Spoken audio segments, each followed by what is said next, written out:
Oh, I think actually somebody emailed it to me. I don't want to keep too many tabs open because of this issue with StreamYard. StreamYard is like crashing for everyone today, I think. Marianne, thank you for thanking me for my tireless coverage. Barbie, got interested in this trial about the same time I lost my job. I've watched every day. Have an interview today. Hopefully both of these things have positive outcomes. Sending you good vibes, Barbie, on your job interview. You got this. Lynn says, my boyfriend Randy and I watch separately, but together every day. Are you married to Rescue Randy? I mean, your boyfriend is Rescue Randy? Todd, thank you so much for your generosity. It's been a pleasure to endure the last 33 trial days with you and all your followers. Couldn't have done it without you ever, ever, never, ever, ever. Thank you, Todd. Thank you, Karen, for your Venmo. And thank you, Linda, for your Venmo. Says, get yourself some coffee. I'm going to participate over here in the law and crime poll. Do you think the jury will find Karen Reed guilty or not guilty? I'm going to say not guilty. Their poll says, 81% say not guilty for law and crime. That's huge. They have less participation than we had. They have about 13,000 votes. We had about 15,000 votes, but only 81% of their people say not guilty. Bob, did you figure it out? Just give me the thumbs up whenever you're ready. You ready? Dun, dun, dun. Here he is. Hey, what's up? Bob Motter from Defense Diaries. Hi. We did it. So that was super challenging. You couldn't figure it out? Yeah, I've never done it where. All right, hold on. My ending song's going. So yeah, I had never done it. Like, made it. After, yeah. Look, it is. Three Musketeers. We did it. We did it. Lose Mark? We did it. Mark had to go on Howie Carr, but he's going to come right back when he's done. Okay. Because we were in the middle of. Mel. Yeah. How about that closing by Alan? Fire. Man, it was unbelievable. It was just unbelievable. It was like the dichotomy of sitting there riveted, listening to his closing, and then like listening to Hank after. It was like within 7 minutes, I'm looking at my phone, I'm looking at Twitter with like Alan. I was transfixed. It was just such a powerful closing. It really was. It was so good. I felt so validated. So many of the things that we all have been screaming for a year. John O'Keefe was not hit by a car. Car did not hit John O'Keefe. That's it. We go home. It's that simple. That's it. That's simple. And he just knocked it out of the park. I was telling Mark was over at our house, like right before he came over here. And we were talking like that low key thing that he did with the diffuser and talking about the pictures that Hank loves so much about the illuminated taillight and how you can see the white. And then reminding the jury that if the diffuser is broken, as Hank is suggesting, there is no illumination. It's dark. Nothing is lit. There's no white. There's no red. There's no nothing. That's Be in Trouble. Be in Trouble's in your chat. I know. I gave you a massive shout out for that. I did not know that until I watched Be in Trouble's video. Yeah, that was the most shocking part of his videos. I mean, there was a lot, but that was like a village to get an acquittal in this country. It does. It takes a village. And that's what I love so much is that I find that, especially like for us, like there's no competition. It's like we're all on the side of justice here. Right. You know, people that watch my channel are going to watch your channel later. Or people that watch you might watch me later. And like everyone's got a thing, and it does take a village. And we've been in this village for a long time. Man. And somebody needs to get kicked off the island, and it needs to be Hank Brennan. Somebody put his torch out because I am so done with that man. Be in Trouble has been doing the Lord's work. For those of you who don't know, man, follow him on YouTube. He has been spending his own money, contribute to him. He went out and bought Lexus taillights to prove a lot of these theories.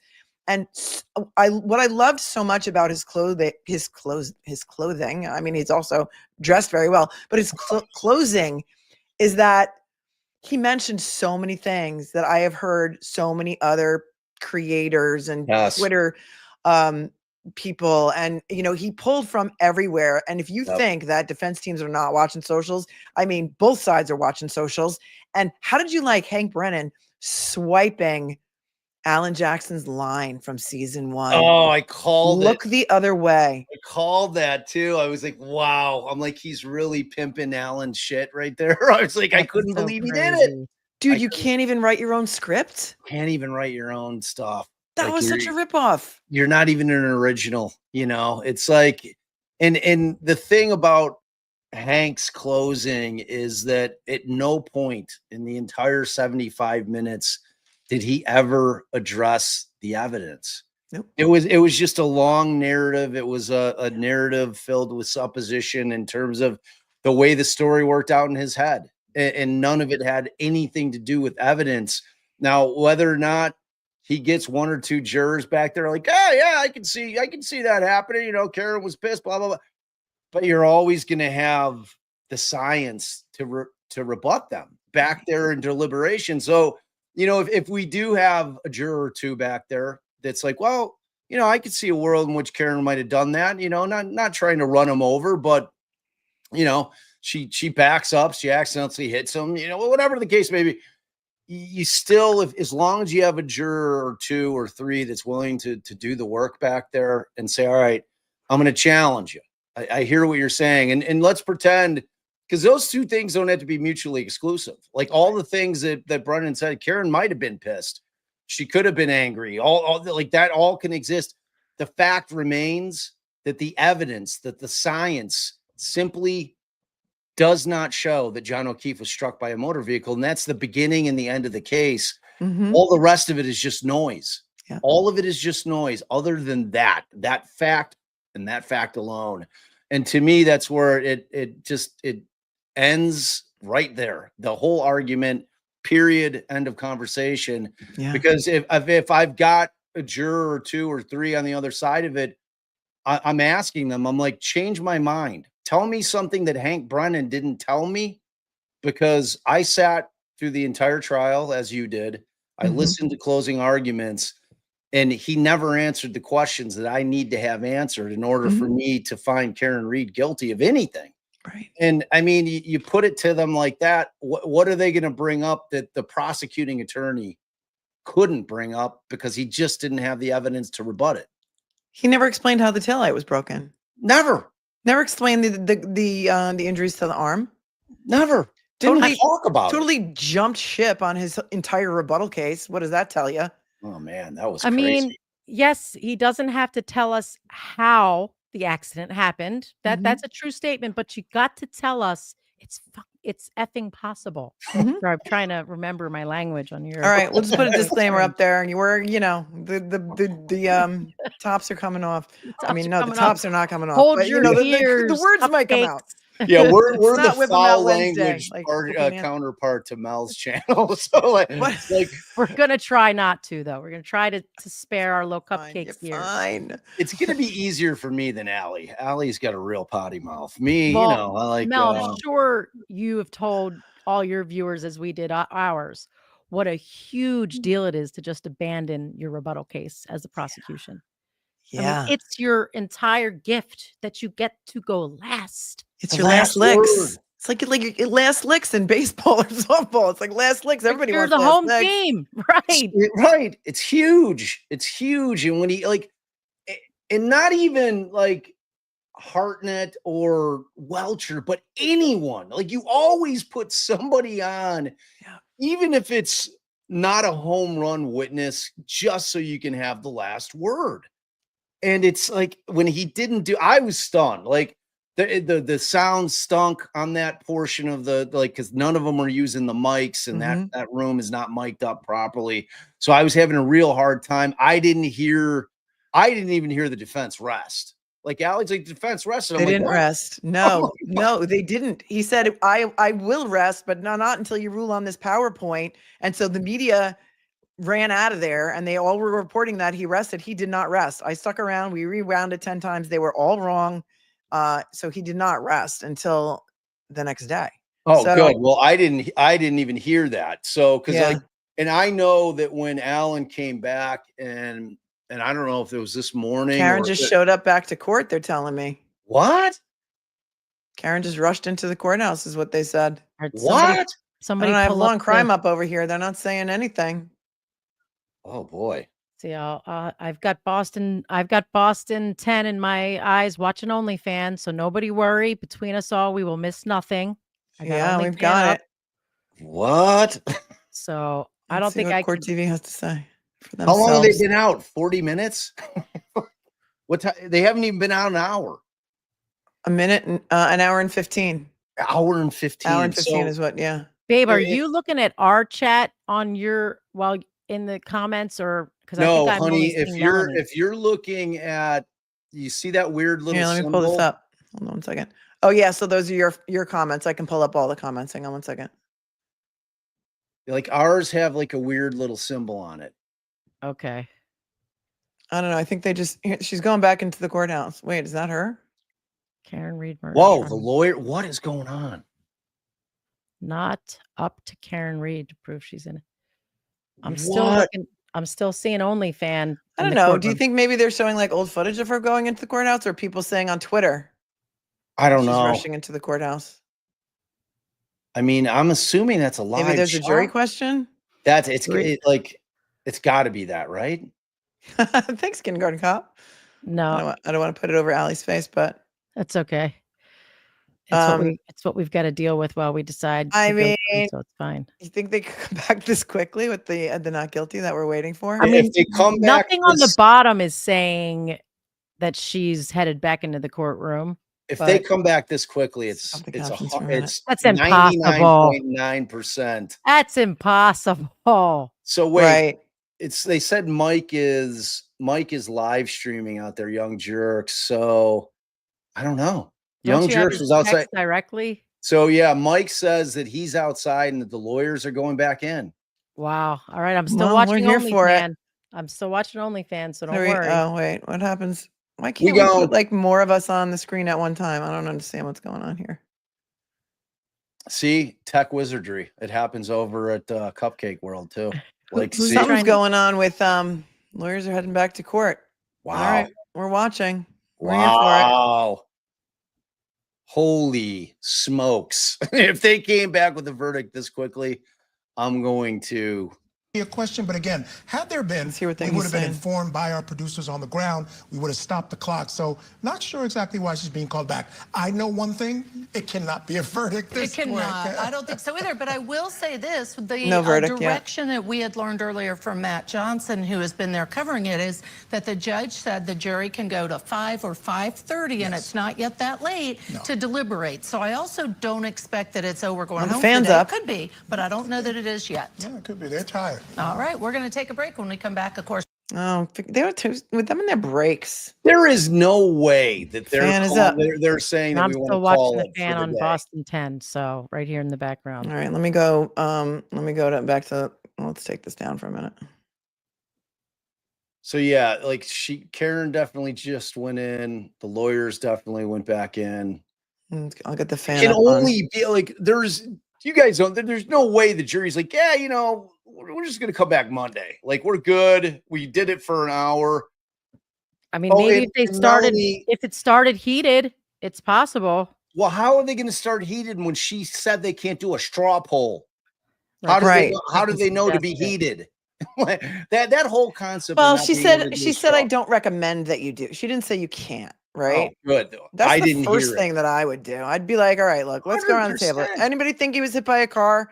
If everyone Right. says no, we all go home. You got to see where you're starting from. Like, how do you not do a straw poll? You have to. Everybody walks into that room Right. with an idea of where they're at in this case, so you've got to start there. It's like, that's just how you start. Like if the three of us were jurors, the first thing I do as soon as I got back, well, what do you think? Right. Where are you at? It's like it's impossible to get back there and actually deliberate with any kind of like true motivation behind what you're doing without knowing what the other jurors are thinking. What are you just like talking about things aimlessly? I mean, you have to have a jump off point. You have to know, okay, we've got 3 guilties. We got to go to work on them. Now you got to start convincing them, okay, you're looking at this the wrong way. Like 9 of us saw it the right way. Y'all didn't see it the right way.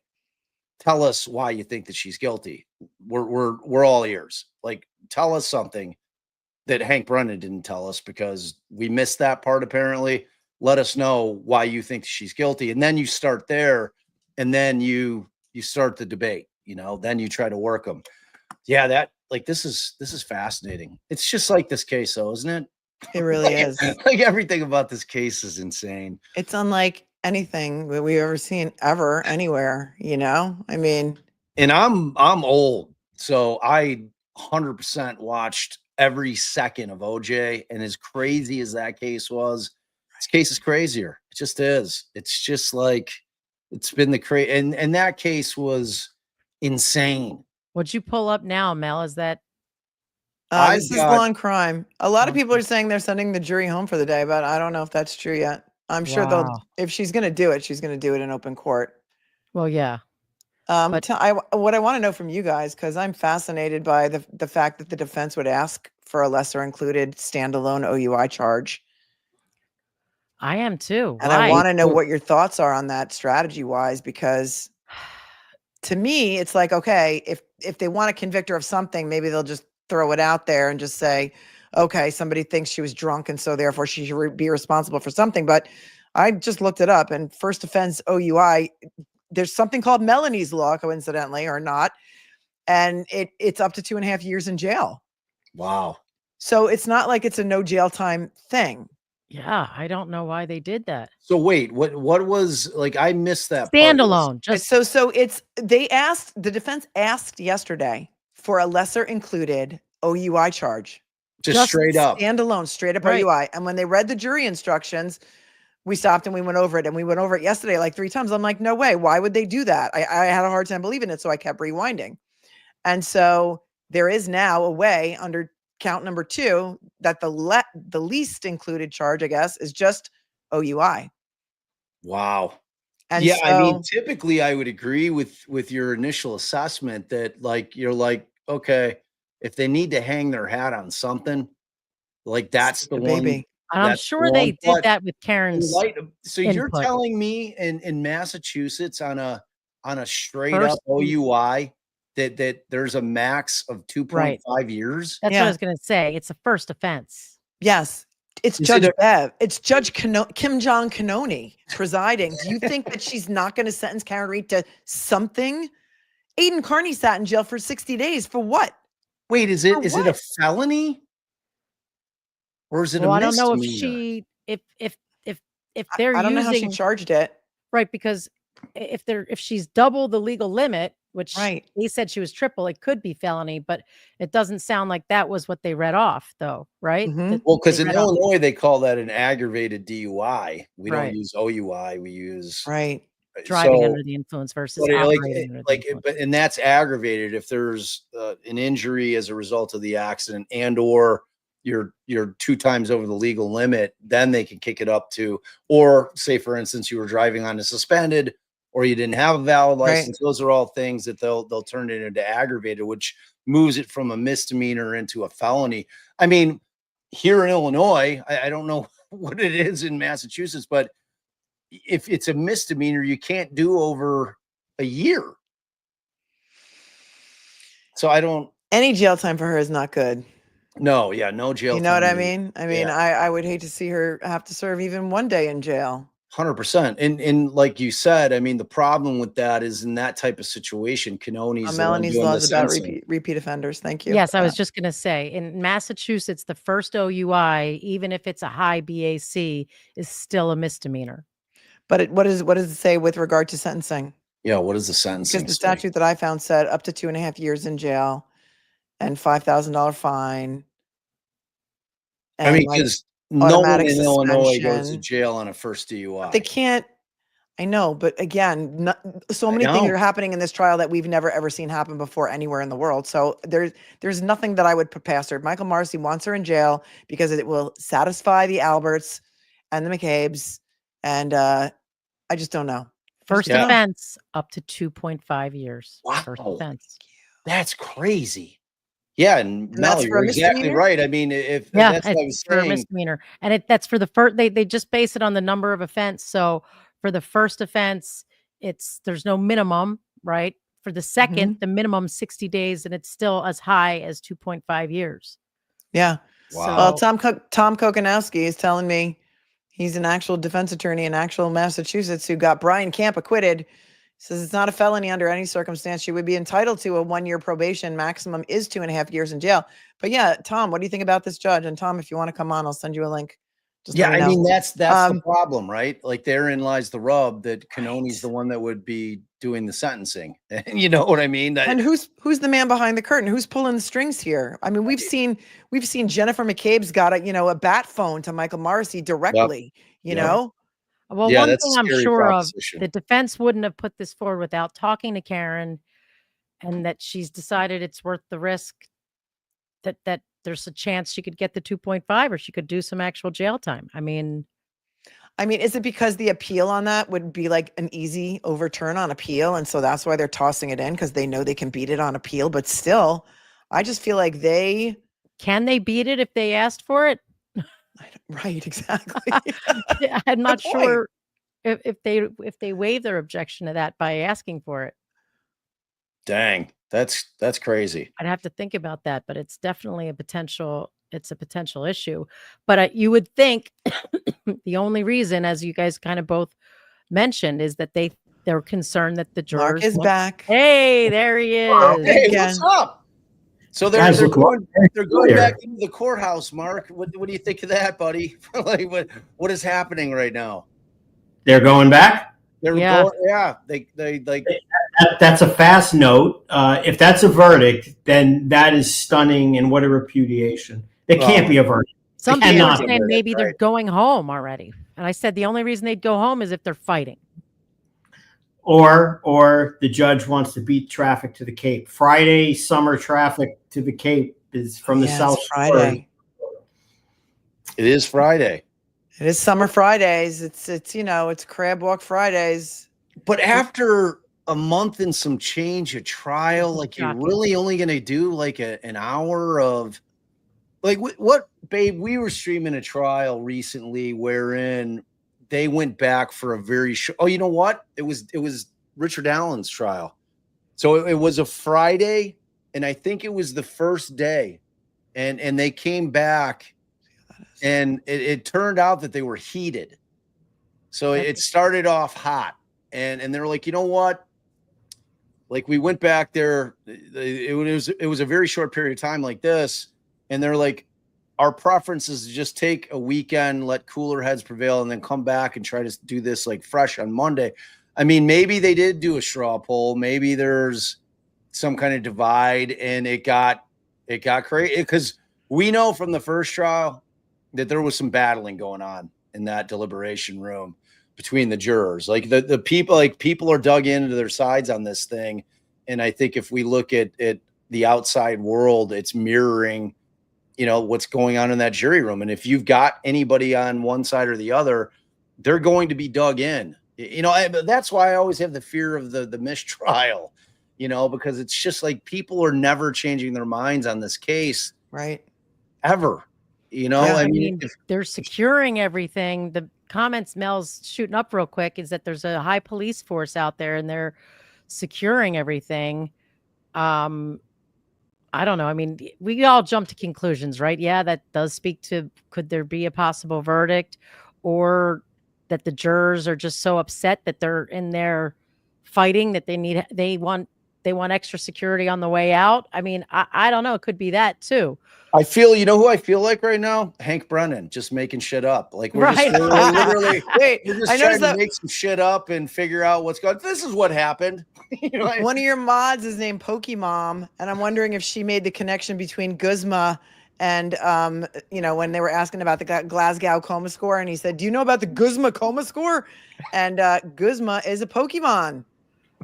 Apparently, here's Guzma. I made a little thing. We put Guzma up here in the corner because now he's our mascot, and we also have way cooler looking than Hank, though. I'll tell you that. Mandy says, per Nick Rocco, they're dismissing for the day.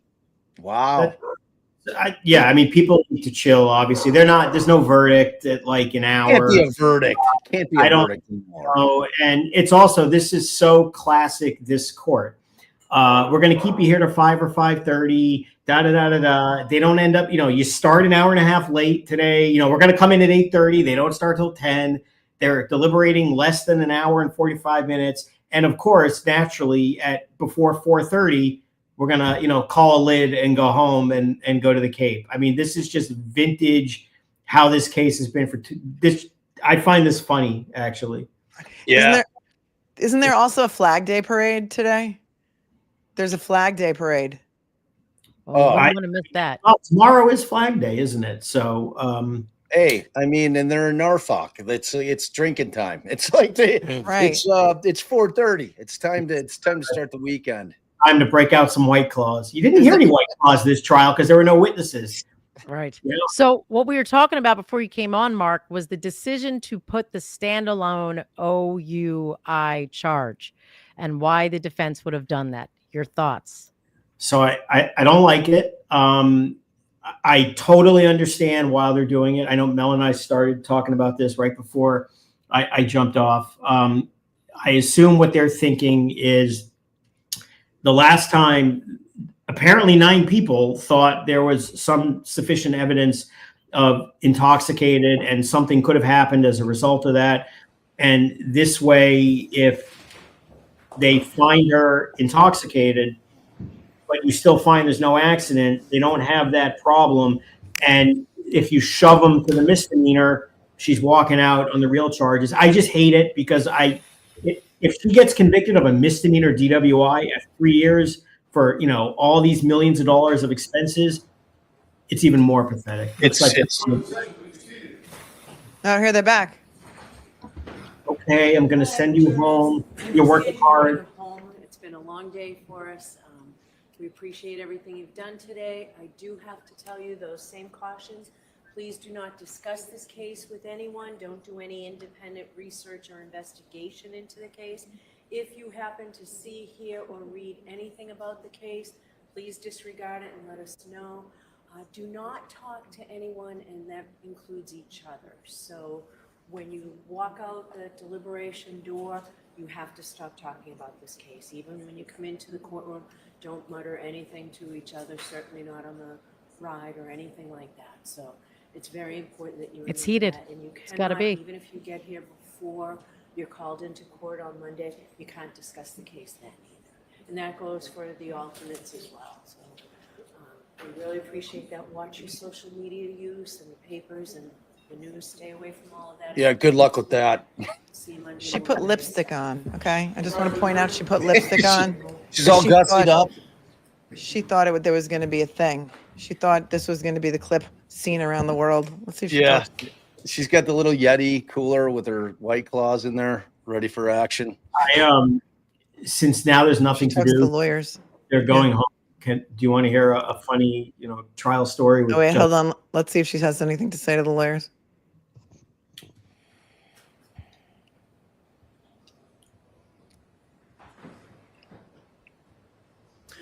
All right. Well, I hope everyone has a good weekend with no work.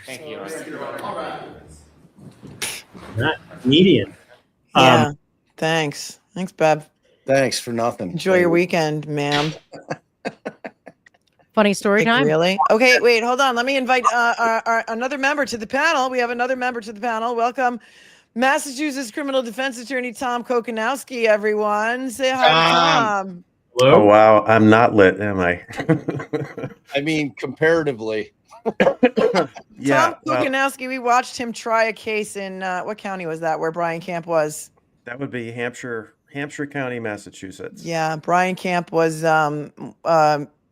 acquitted. And so Tom Kokinowski and I have been doing shows together. Welcome, Tom. I wore the hat for you. Oh, Trinity College. We both went to Trinity College freshman For a year and we minute. didn't know each other. How funny is that? All right, let me change the banner. Okay, get back to the discussion. Whatever you guys were saying. Sorry to interrupt. Mark was going to tell a funny story. Okay. So maybe, I don't know, 12 or 13 years ago, I tried what may very well be the dumbest criminal trial ever. And it was in Manhattan, and it was actually big in the news because it was so stupid. I represented an opera singer who got into a dispute with a pretty prominent medical doctor at Trader Joe's on the Upper West Side over who grabbed like pad thai or something. They had words, and basically the client ended up slapping her because she was in her face, and they charged her with assault. And it was the dumbest thing. and it was a bench trial. And there was a lot of attention just because it was Trader Joe's, Upper West Side, and a doctor and an opera singer and all of that stuff. And so after the closing arguments, the judge, who was, a female judge who was very into appearance, like just very into her appearances, said, all right, give me 10 minutes. I'll come back with a verdict. And, she obviously knew the verdict.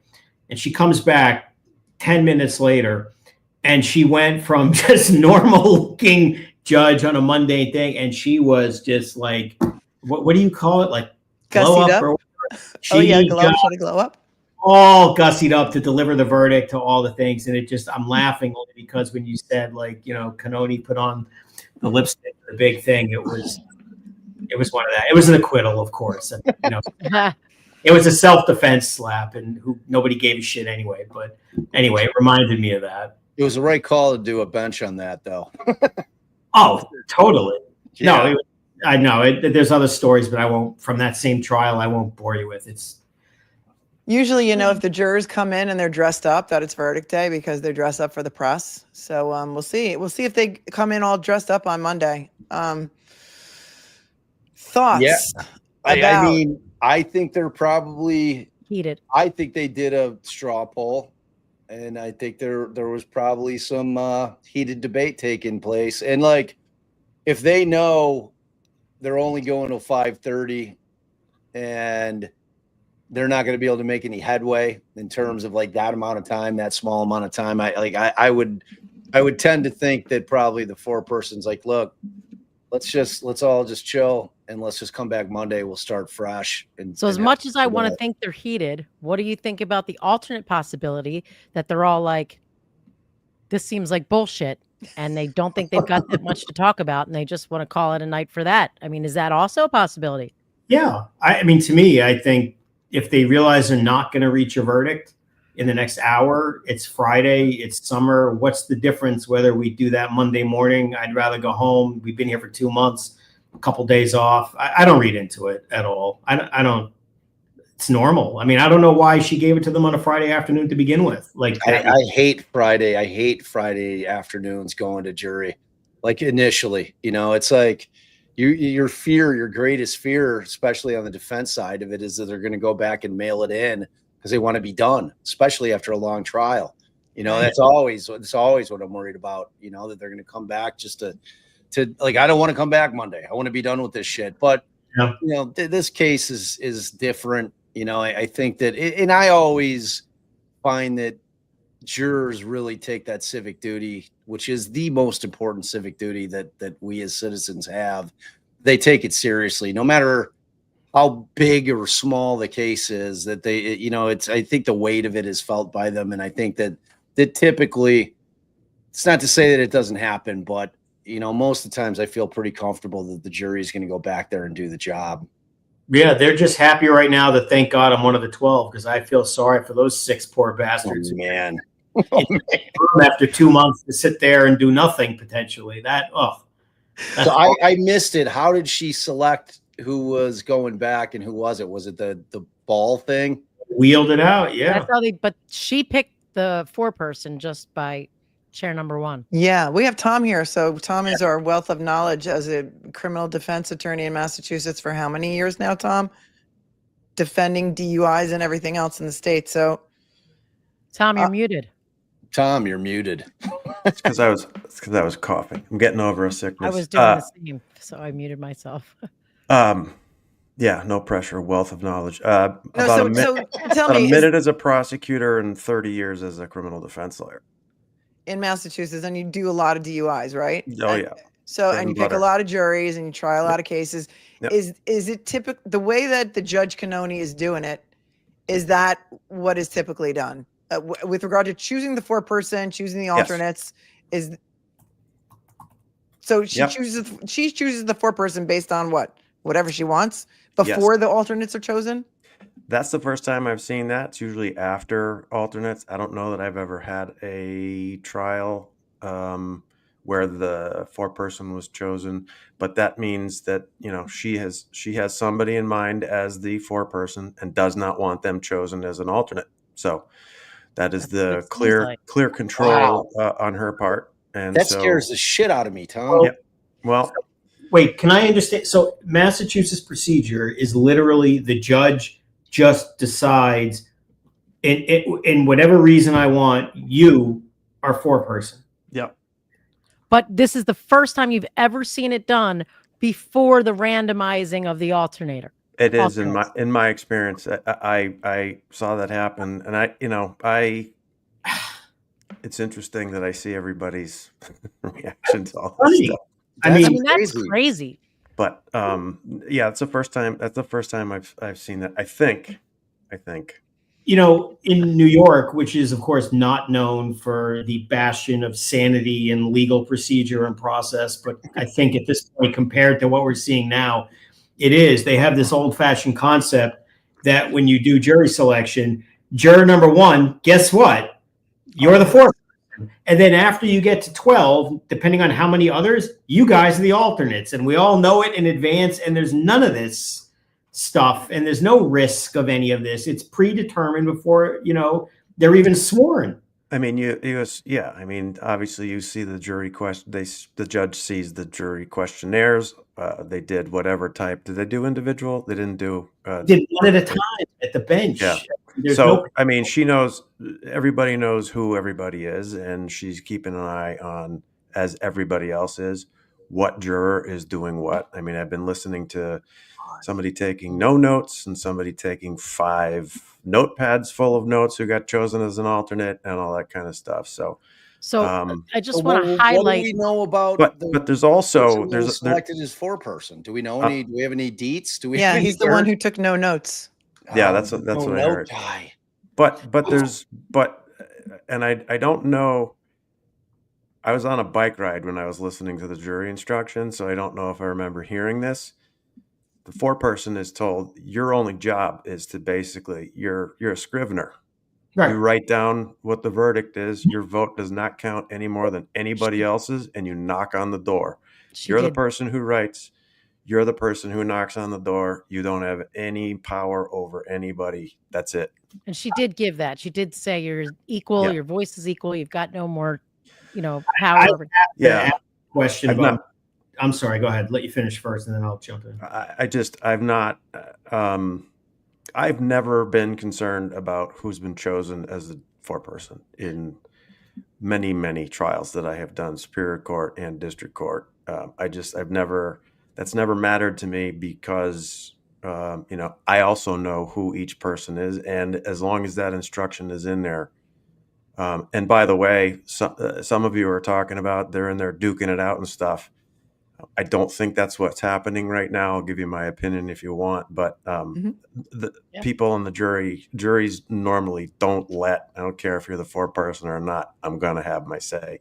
Your say does not count any more than mine, Mr. Scrivener.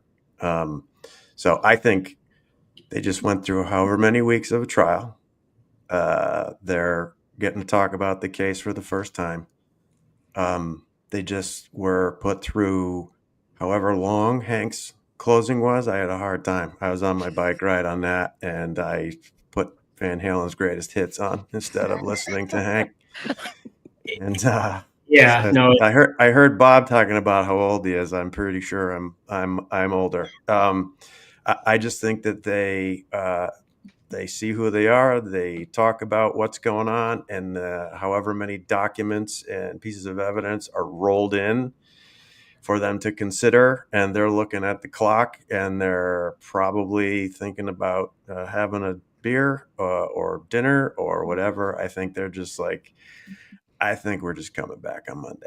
Yeah. Here's my Massachusetts question.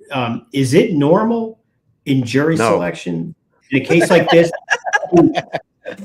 I guess you're probably right, but because this bothered the hell out of me in picking juries, especially in a murder case like this. Yes. One at a time without a panel. Yeah. What the hell? Yep. I in the camp case, we submit our motion for individual voir dire, jury conducted individual voir dire, which is what we get to do. I've seen, on early court TV shows that from the counsel table is where the lawyers they bring in individual jurors one at a time, and they get to fire away questions. That may have started that way in Massachusetts. I never did it that way. For me, all of the judges that I've had trials with recently, Brian Camp specifically, we give them the questions that we want asked. The judge says, I'm going to let you ask these. I'm not going to let you ask these. And here's how we're going to do it. We're going to call each person up to sidebar individually. I always say, Judge, do we ask them the question through you, or can we talk to them directly? Normally it's talk to them directly. And one at a time, they're seated, and you're keeping track of who you want challenged for cause and as peremptory, and you go from there. All right. So they do protect it, so at least you can read the chessboard and yes, peremptories. It's not like you're clueless about who's. All right. That makes me feel a little bit. So do you guys get juror questionnaires ahead of time, or do you so whenever we would pick a jury, we get them the morning of, like we go in and we sit down at counsel table, they'll hand us the pile, and then we kind of start, I'm sitting there trying to go on Facebook. I'm trying to figure out anything I can about these people. So I'm on their socials, trying to glean whatever I can. And, but it's like you're kind of going in blind. But in Illinois, the judge never selects the foreperson. Like, we don't know who the foreperson is until they come out and with a verdict. And then we'll find out who it is. So the jurors vote who the foreperson? Oh, that's interesting. Yeah. So I want to highlight what you said earlier for anyone that might have missed it, because I know that we're talking a lot in the chat. You guys are all paying attention a lot, but just in case it slid past, what Tom told us earlier is he has never seen the foreperson chosen before they randomly select which one are the alternates. I'll allow it. So the judge wanted, in order to make sure the person the judge wants to be foreperson doesn't get randomly chosen as an alternate, she picked before, which secures that her choice is not about to be ousted in the randomizing. Because the fix is in. I mean, come on. The only thing that makes me some people might think, in my opinion. But to Tom's point, like, that instruction is everything, presuming that the jurors are going to follow it, and not give any more credence or weight to that person that's been selected. Yes, then why won't Canoni just let the random part go first and deal with who she's stuck with instead of hand picking her person before the alternates are chosen? Wait, are you asking me to try to crawl into that woman's mind? I have no idea, girl. I have no clue. It's like, I don't know. I thought you gave pretty good instructions, actually.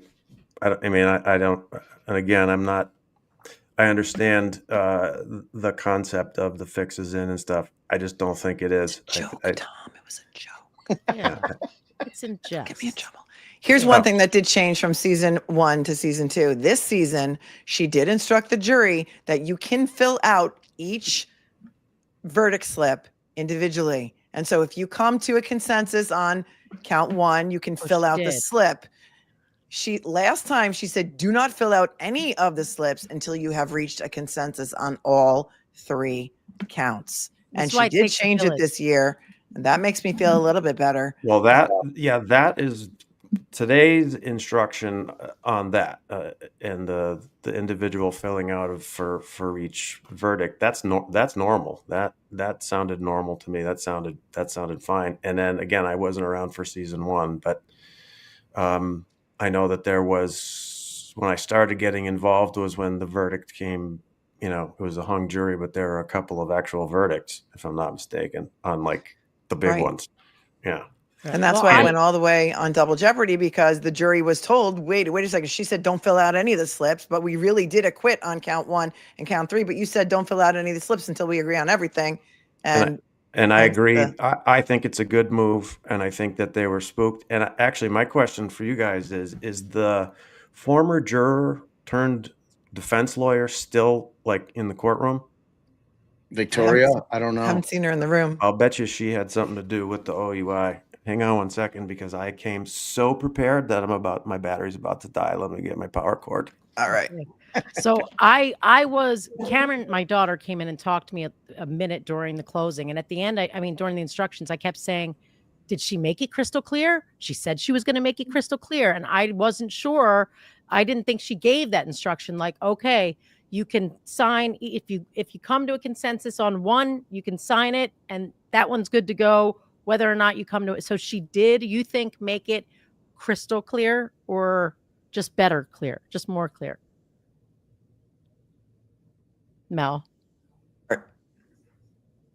Made which part crystal clear? The part about not being able to fill out the slips? Yeah. Yeah. I mean, we had to stop it and listen to it a couple of times, but it seemed to me that, yeah, once you come to a consensus on a count, you could fill out that slip. I think it was way more clear than last time, and way more clear than.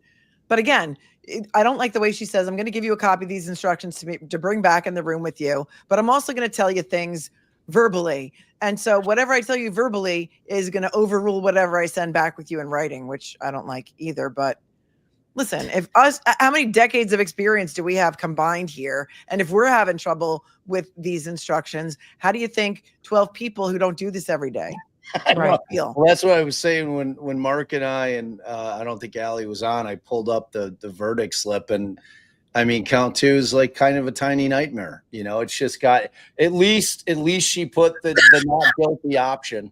Like, I mean, I give her credit for that. This time she added the not guilty, whereas she, you know, her opinion on it the first time, even though Alan fought her on it, was like, oh, well, if they didn't mark any guilty by inference, we can just know that they've gone not guilty on because they didn't mark anything guilty. I'm like, no, she added the not guilty on the original charge or the lesser included. Yeah. But Tom, you were saying you thought that input might have come from the former juror to add that OUI charge. What I think, and again, I'll leave it to you guys to correct me because I'm a late comer, season 2 only, and now I've gone back because Melanie asked me such difficult questions. Whenever I show up, I have to go and pretend like I watched the first one. What was it? 8 to 8, 9, 10, 11, 12, 8 to 4. We really don't know. We really don't know. We're not sure. That's it was reported 9-3, but I heard 9-3. Clearly prosecution oriented. Yeah, correct. I think that that spooked the defense. I think that when I started looking into and rewinding and watching for the first time, the discussion about the jury instructions and what charges were actually available, I think, and watching again yesterday, I watched the one juror who has given interviews. Ronnie? The dude with the bow tie? Yeah. Which what he had to say was a bit disturbing to me. Terrifying. Dude had no idea what reasonable doubt was. Zero. Yeah, it was they were both there and he was dead and somebody had to do it.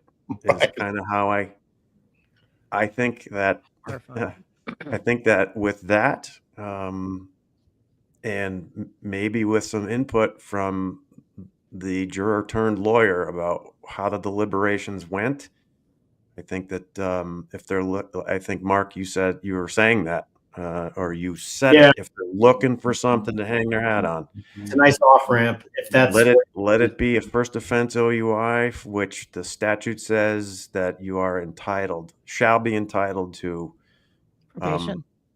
It's actually it's a 24D. It's called a 24D, which is a year of probation, 16-week driver alcohol education program, 45-day additional loss of license. I'm assuming they suspended her license as an immediate threat, which is another abuse, but that's a registry of motor vehicles thing, and report by mail. That's what a standard first offense OUI usually gets. Do you think with this judge that she'd still get that? Nope. I think she would go to jail. Well, we agree on that. See?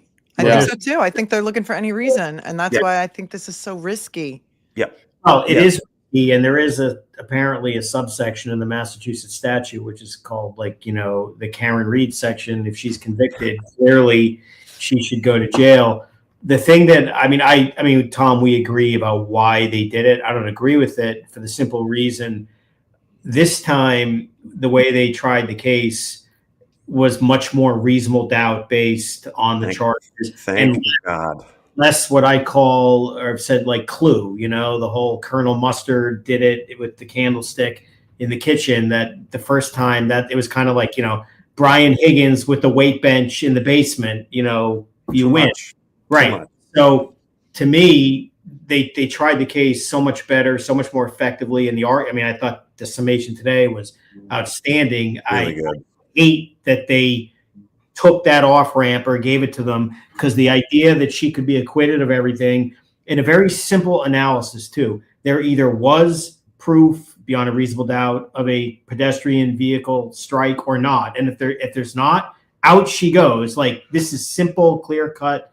Yep. And imagine her getting convicted of a misdemeanor DWI and going to jail when they're acquitting her of all the indicted charges. I mean, that would be crazy. And I think you're probably right with this judge and this defendant and all of that. But the idea after 3.5 years of hell based on this, that she would go to jail for what is essentially OUI, as they say. I keep saying DWI. That's Please. We're in Massachusetts Right, we've now. got driving with intoxication. We got I'm learning. Believe me, I'm learning. When I step into Massachusetts court, belt and suspenders and everything's straight and stiff. It's like walking into federal court. You better, I believe it's a French word, is it not? Is that not a French word? We. Yeah. Yes. It is. Welcome to Mass. The idea that she would go to jail is for that and get acquitted of every one of these homicide charges. In many ways, I mean, if this was like a Shakespearean play or something, it's a perfect ending. It is. Production of just absurdity. But, we'll see. If she does, and it's been the just trying to remain calm whenever I watch the interviews and the documentaries and the discussion about a conversation with my lawyer and my culpability. If they, that's the stuff that I worry about, and that's the stuff that makes me. And I understand what you're saying, Mark, but I would take an OUI, and if you go to jail, you do half time, and you get out, and you're convicted of a misdemeanor. Yeah, and Tom, what you said about the possibility of that other juror, the one that's now working with the defense team, chiming in, I think it makes sense. This is something we talked about a lot, and if people are going to need something to lay their hat on, you should give it to them. But I also see, to Mark's point, they did put on a stronger case this time. They really did. And you had the juror. You went back to Juror Ronnie Bowtie, who seems like a nice, earnest guy. I mean, I think everybody believes what he's saying. It just freaks you out what he's saying, because you're thinking holy shit, you people decide people's lives, right? Thinking like that. But he is the embodiment of, if they didn't establish what reasonable doubt is and isn't, and didn't make the concept clear, this is what you get, right. And this time they did such a good job. I would have more confidence that there wouldn't be that repeat. But on the other hand, if you think there's a reasonable chance of going to prison for the rest of your life, and I'm giving you this out, then I get it. I agree with you, Mark. It seems like kind of unnecessarily prophylactic in terms of you're just trying to give that layer of protection in the event that they didn't try it as well as they thought, and with the alternatives being 1, 2, or 3, to give them that out on an OUI. But I agree with you. I think you just got to have confidence in your case, and you got to know that you remedied the things that were an issue the first time around, and you don't give Kimoni the chance to put her in jail. But here's the big question that everyone wants to know, of course. If Karen Reed were convicted of a misdemeanor DWI and acquitted of all 3 of the current indictments, is Michael Morrissey going to give the victory press conference to say, I got a conviction, I did it? That would be pathetic. Oh, and I do It want would to be just so warn pathetic. all Melanie's viewers, because there's a lot here and they don't know. So Bob and I are both sitting on yoga chairs. So sometimes you'll see Or Oh, you mean yoga Logan? balls. Yoga yoga balls? ball Yeah, chairs. yoga Right. Oh, balls. that's a chairs. great idea. I should do So that. And- yeah, we're like, and- gotta do something. We're on Work this the screen core. for hours. Your And- core must be strong as hell. Yeah, it's You like guys we'll are be, next. like we'll be iron expecting now. some He's downward upstairs. dogs, I'm in the basement. some downward dog poses coming during this interview. Hey, oh. And by the way, there's one person who made the decision on whether or not that the OUI stand alone, and it was Karen, not Karen. the fancy lawyers. Right. Karen. Yep. There's no way they made that kind of decision. That's what I said. She understood the risk, that that's a possibility, and decided that it was one she was willing to take. The So, and whole, that's the whole, we got you got Hollywood lawyer, you got New York City lawyer, you got poor Mr. Yannetti, who I think was the best cross-examiner out of all of them, to be perfectly honest. he's great. Those lawyers are thinking the way that we're all talking, like, let's let it roll. And something is there. That's why I keep going back to both the bow tie juror and the lawyer juror. Something was discussed in about jury deliberations last time, and she said, well, She wasn't a maybe." deliberating juror, though. She was an alternate, so she did not deliberate. That's true. The attorney. She was pregnant with twins at the time, too. So That's true. let me ask you a question about that. In terms of, are they even allowed in the room, or are they just No. discharged? They're They're gone. in their own. They are together in their own. You're talking about alternates. Yeah. They're together in their own room. Okay. They- So they're and they do- not and they- even privy. And they can't talk about the case together because they may be used. And if they're used, as you probably all know, they have to start Start over. all over again. Yeah. That's the worst part about being an alternate. They get the same treatment as the jurors and have nothing to do, and they just sit around and do nothing. Right. Wow. That's interesting. Yep. Yeah, I bet you're right, Tom. That had to have been like, because I watched, I think Ronnie did a couple of interviews, and they were equally terrifying both times I saw him, just in terms of kind of like how he was thinking about things and, what they considered things to be distractors. And I'm like, Right. but that concept that we had an attorney that was sitting in there, even if she didn't know, because I like in your experience, Tom, out there in Massachusetts, do you believe that the jurors, when they're kind of gathered, they live hard and fast by the rule that they can't talk about the case together, or do you think that they kind of skirt the rule? Because like I followed a case in Indiana recently where if the jurors were allowed to discuss the case during breaks, like if they were all sequestered at a hotel because they had imported a jury from a different county. So they were all in the same hotel, but they were not allowed, if it was not court time, to discuss the case, but they were allowed to discuss the facts and the evidence of the case during breaks. So lunch, 15-minute break here, 15-minute break there. Do you think that the reality is that these jurors have not discussed this case at all with each other, like leading into the deliberations? I do. Yeah. A lot of that goes to all the way back to the lawyers picking the jurors. Jury selection, as I've gotten older and gotten better and learned the different ways on learning about these people, not only from their individual, jury questionnaires, but also now that we're able to ask them questions directly face-to-face at sidebar. I don't know that I've ever had, I've had a couple of cases where they didn't do that, but we found out about it, and jurors were removed and questioned and all that kind of stuff. But I find, I think probably especially in a high profile case like this, George Clooney is about to enter. His cat's name is George Clooney. There he is. There he is. Hi, Georgie. I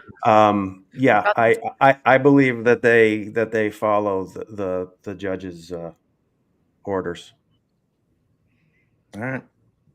I mean, it just seems so hard, but I you'd think they'd hope you hope that they try, and it's good to hear that Tom thinks that they did. You know, a lot of people have been asking, is it possible that the defense wanted to get lesser included, so if she was found not guilty, they couldn't charge her on the lesser included? And I've explained to people, no, double jeopardy attaches to all the lesser included, so they could never do that anyway. But I saw some other questions to that regard in your chat as well, so just figured throw that out there, and that's one thing that people can check off their lists. What's the max jail time, Tom, for the standalone DUI? Runkle, I emailed you the link if you'd like to jump on. Come on in. Might as well make it a party. Yeah. Bring it, 2.5 years.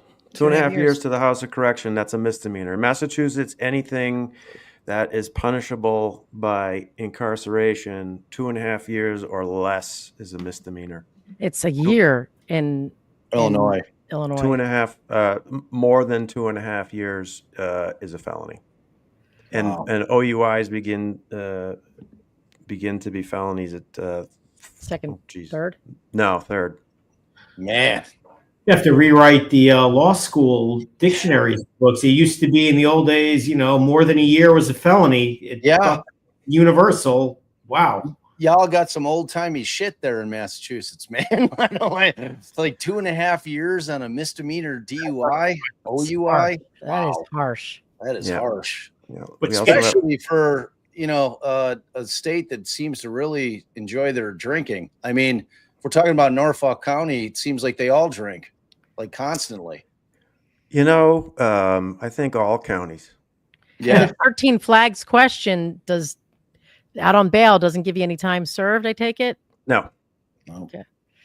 No. No credit. No credit when you're out on bail. And I don't know if they've started home incarceration as like a bail thing that they're sometimes starting to do, where it's like, okay, let's just get them on to, you know, house arrest during pretrial detention so that it's counting. Is there even an option for that in?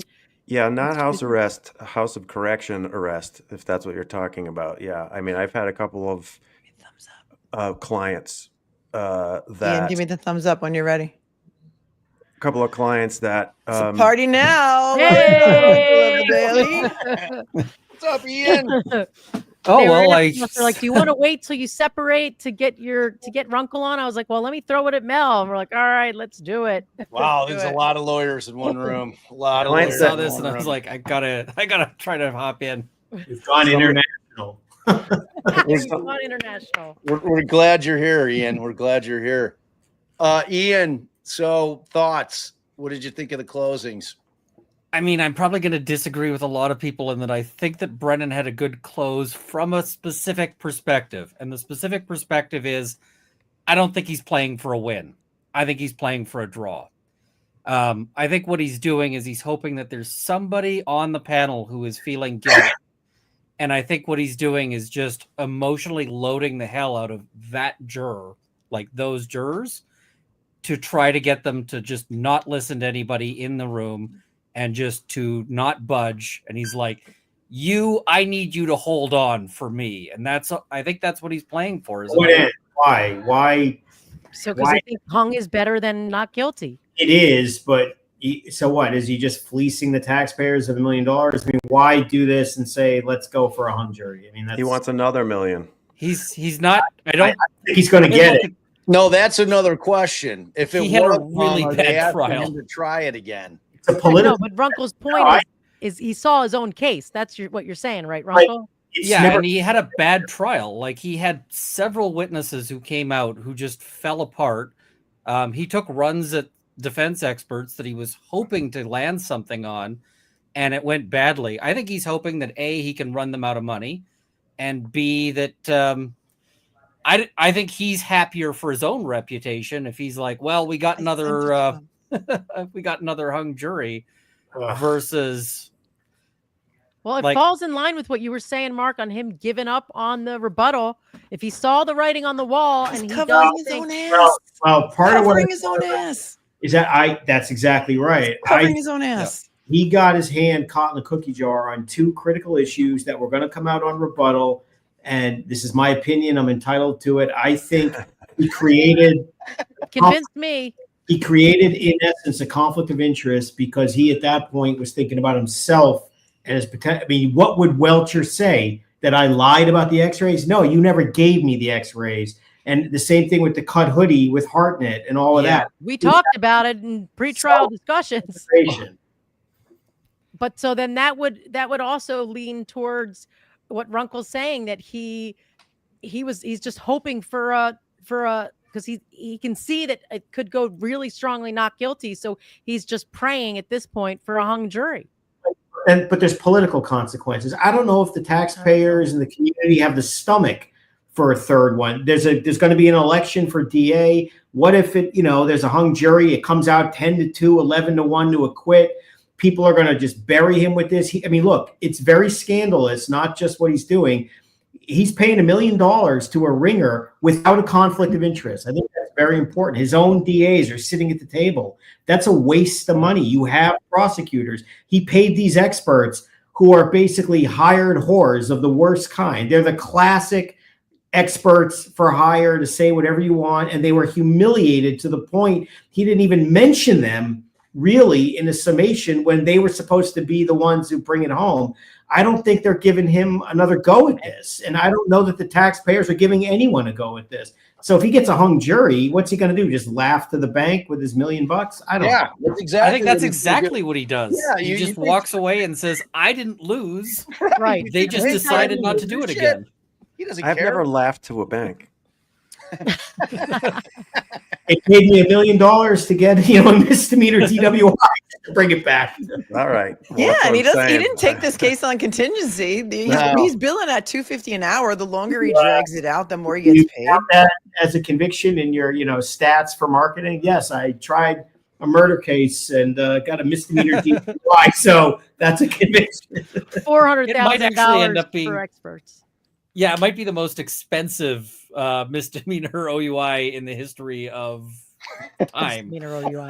I'm sure that it's happened before. I can't think of anything off the top of my head. But normally, when special prosecutors, like the prosecutor that I faced in the Brian Camp case, who I think is the best prosecutor in Massachusetts, Gagney.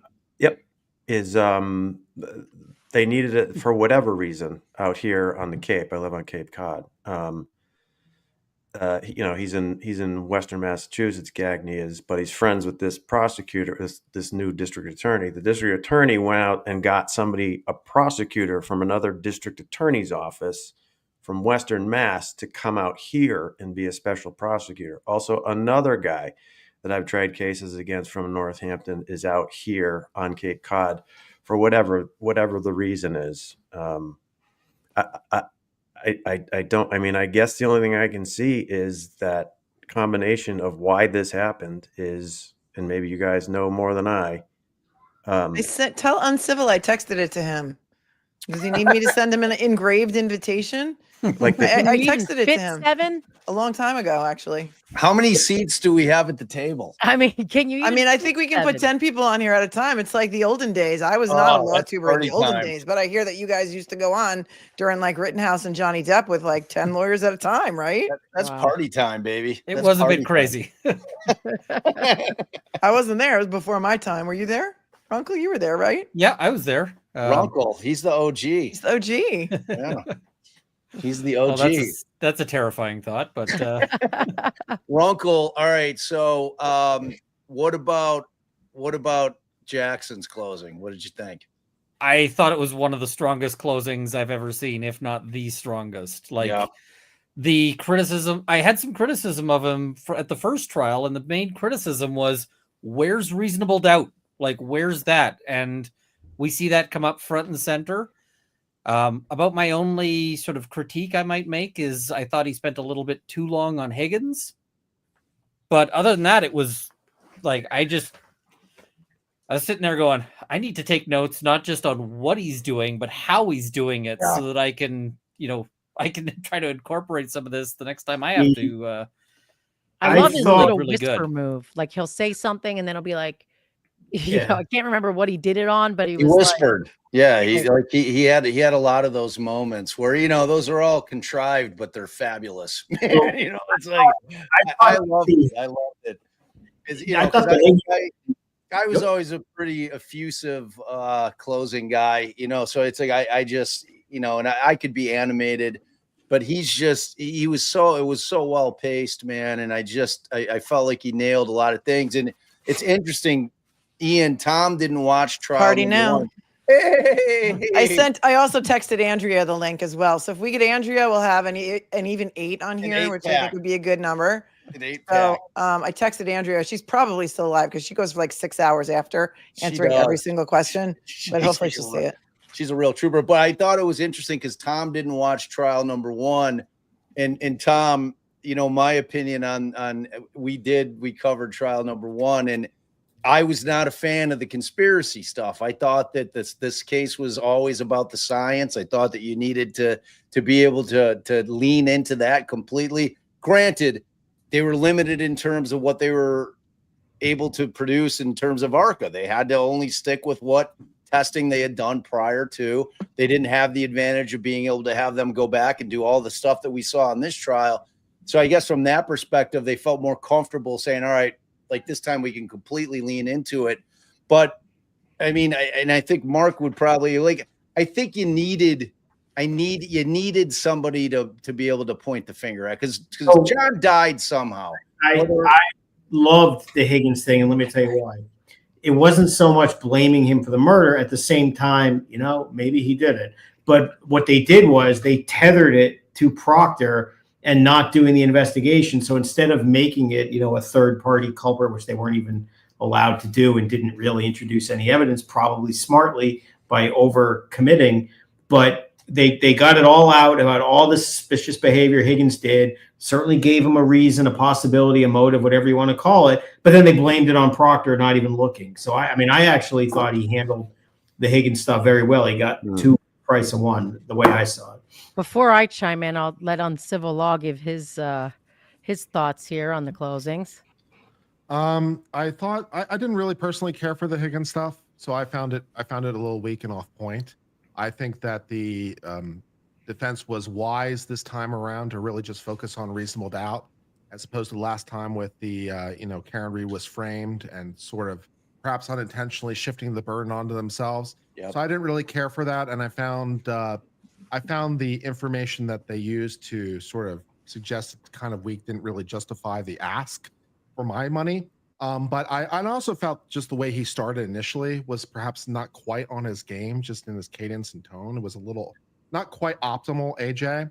But like after that like initial point, I really felt like he hit a stride, and I really felt really good like after like that first 15 minutes, and he felt really powerful, direct. I found convincing, really good. I heard that in the courtroom they had a running board of some kind where they were displaying like reasonable doubt. Like, each item like one by one. Yeah, all the reasonable doubt. I really like that. Like that was a criticism I had on X. It's like I really wish they had an enumerated list, and I didn't know that they did have an enumerated list in the court the whole time. Yeah. So like initially I'd said like 9.3 for the close, but that's worth like a half by itself. So I'll give it a 9.8 out of 10 because I really like the way they brought the elements together. I thought they hit it really well with the investigation and really harping on reasonable doubt. It really good. Brennan, you know, the first half of his closing was just like, I don't know, man. I don't know what was going on at all. Betty Haskell. You know, I may be unique in this panel, perhaps. I like the structure of Brennan's opening, so I was kind of expecting something similar in his close, and I decidedly did not get that. I was just like, I was lost, confused. I had no idea what was really going on, and you know, the back half of it was better, but I don't know, man. You know what's crazy though about his summation was, and you said it got confusing and kind of bogged down. It was 100% scripted, and that's how he wrote it. And what shocked me was he didn't respond to anything that Alan said. And you get the last word, and you're getting clobbered in a defense summation like that, where he is just pounding really easy to understand concepts of reasonable doubt, where he's literally putting them on the big board in the courtroom, and it's resonating, and you just don't make a judgment that maybe I got to punch back and, I know it may not be comfortable, but pivot away from my canned speech that's not even responding to this. I mean, he gave a summation that was virtually non-responsive and didn't even address most of the powerful points. He didn't even talk about the science at all until the very end for 5 minutes. That was crazy. I mean, that goes to You what can't talk about the Ian science. was saying. Like, it was like, how do you rebut the unrebuttable? I mean, if he's not going to talk about the science, that's the whole case. I mean, that's the defense's overwhelming evidence that supports them on science. And so he just ignores it when he promised in his opening, I've got the data and science. And it turned out high hopes, Mark. You had Signal, you had Uber, and you had ham sandwiches. That's your cross-examination of the science. Yeah. I mean, the thing is he would like to talk about the science, but the reason why he doesn't talk about the science is the same reason he doesn't dance in the minefield. It's not going to end well for him. He's stealing money from the taxpayers because what did he think was going to happen when he got into this? I agree with Ian. I think he had no choice but to just wring the pathos out of all of it. I mean, he had to lean into emotion. He had to try to make a connection with one juror. Excellent. Yeah, there's your post. Very good. That's the reasonable doubt Very board. good. And look, Uncivil, is that your logo? Sure looks like it. So Microdots must have took a screenshot, must have been watching you, took a screenshot and then put it on Twitter. And every time they mention something that Alan Jackson is saying is reasonable doubt, they Microdots put trying it to up. show me up? Is that what's happening right now? I think they're giving you some free pub. I remember seeing that. Oh wait, no, there it was. Okay, all right. It looks I mean, like a it get only well came card. on for a split second. I saw it, but I didn't want to stop. Get well card. She got it. She got it. So there's that. I thought that so in order to dilute as such the lawyer aspect of this particular stream, we could invite someone else on here who is an amazing forensics whiz. His name is Ed Wallace. Everyone say hi to Ed Wallace. Holla. Hello. Ed Wallace from the Judy Wrong and Ed Wallace. I was like, wow, he really doesn't want his top friends to know what he's saying right now. You shouldn't use an evidence bag like that. Yes, that's right. That's right. The Stop and Shop forensic bag. It is Friday at 5:18. But I do also have the solo cup. Yes. Oh, you're locked and loaded. Oh, I see. And since I was coming on with a bunch of lawyers, I threw on some Kevlar. Good. That was a smart move. Taking the bullets. So good. I love having a cop on here. What did you think? What were your impressions of the closings? Jackson was phenomenal, and I thought he could have hit more on my area of forensics that wasn't done. He should have. I thought he also could have maybe brought out the point that there was no salt water inside the housing of the taillight. To nail down the fact that taillight was busted open inside the Sally port. Okay. Again, I always preach trust the science. The science doesn't lie, people lie. Okay. And there was things that could have been done to that light that never happened at the lab. They could have done a stress analysis of the fractures on the edges to determine the direction of force for each of the cracks on the lens, but they never did it. Okay. Now you saw that little tin of all those hairs and fibers were in there with those tiny shards of plastic that they associated with the taillight. Well, how come none of those hairs and fibers were ever analyzed? Right. Were there some dog's hairs in there? Were there some carpet fibers from inside of the Albert's house? Were there some clothing fibers that could have matched to Higgins' clothing or whatever the case may be? But none of that stuff was ever analyzed.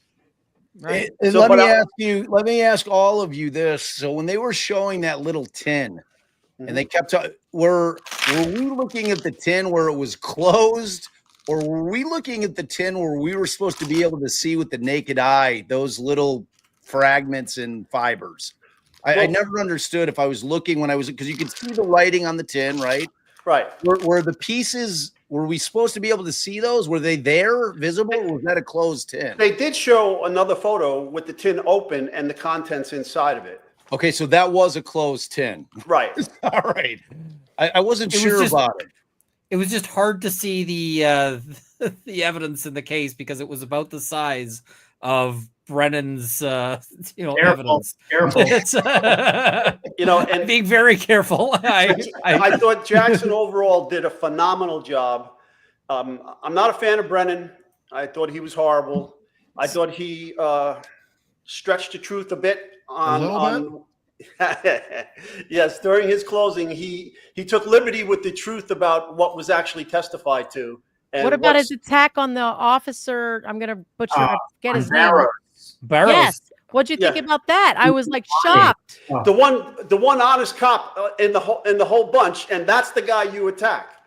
Well, yeah, and he suggested he was clout chasing. I'm like, are you kidding me? Yes, and Russell. And Dr. Russell injected herself into the case. She looks like she's really interested in getting attention, by the way. I mean, Barrows, yeah.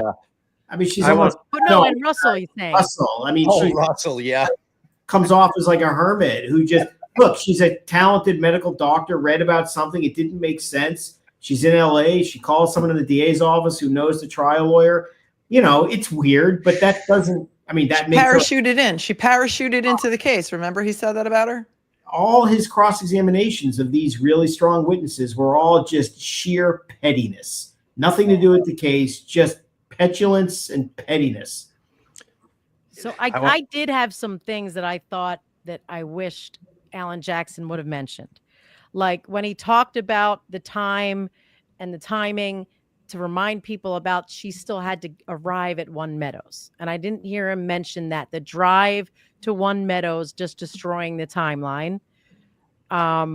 He said 12:36. He did. Oh, he did say that?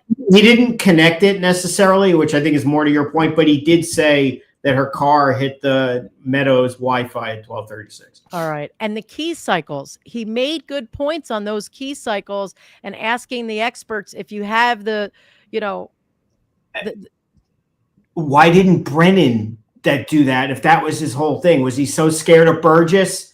I mean, isn't that his argument, that I literally have proof that the car was smashing in or going in reverse at 24 miles an hour at the very time, right in front of the Albert House, and he just said trust the data, but he never told you what it was.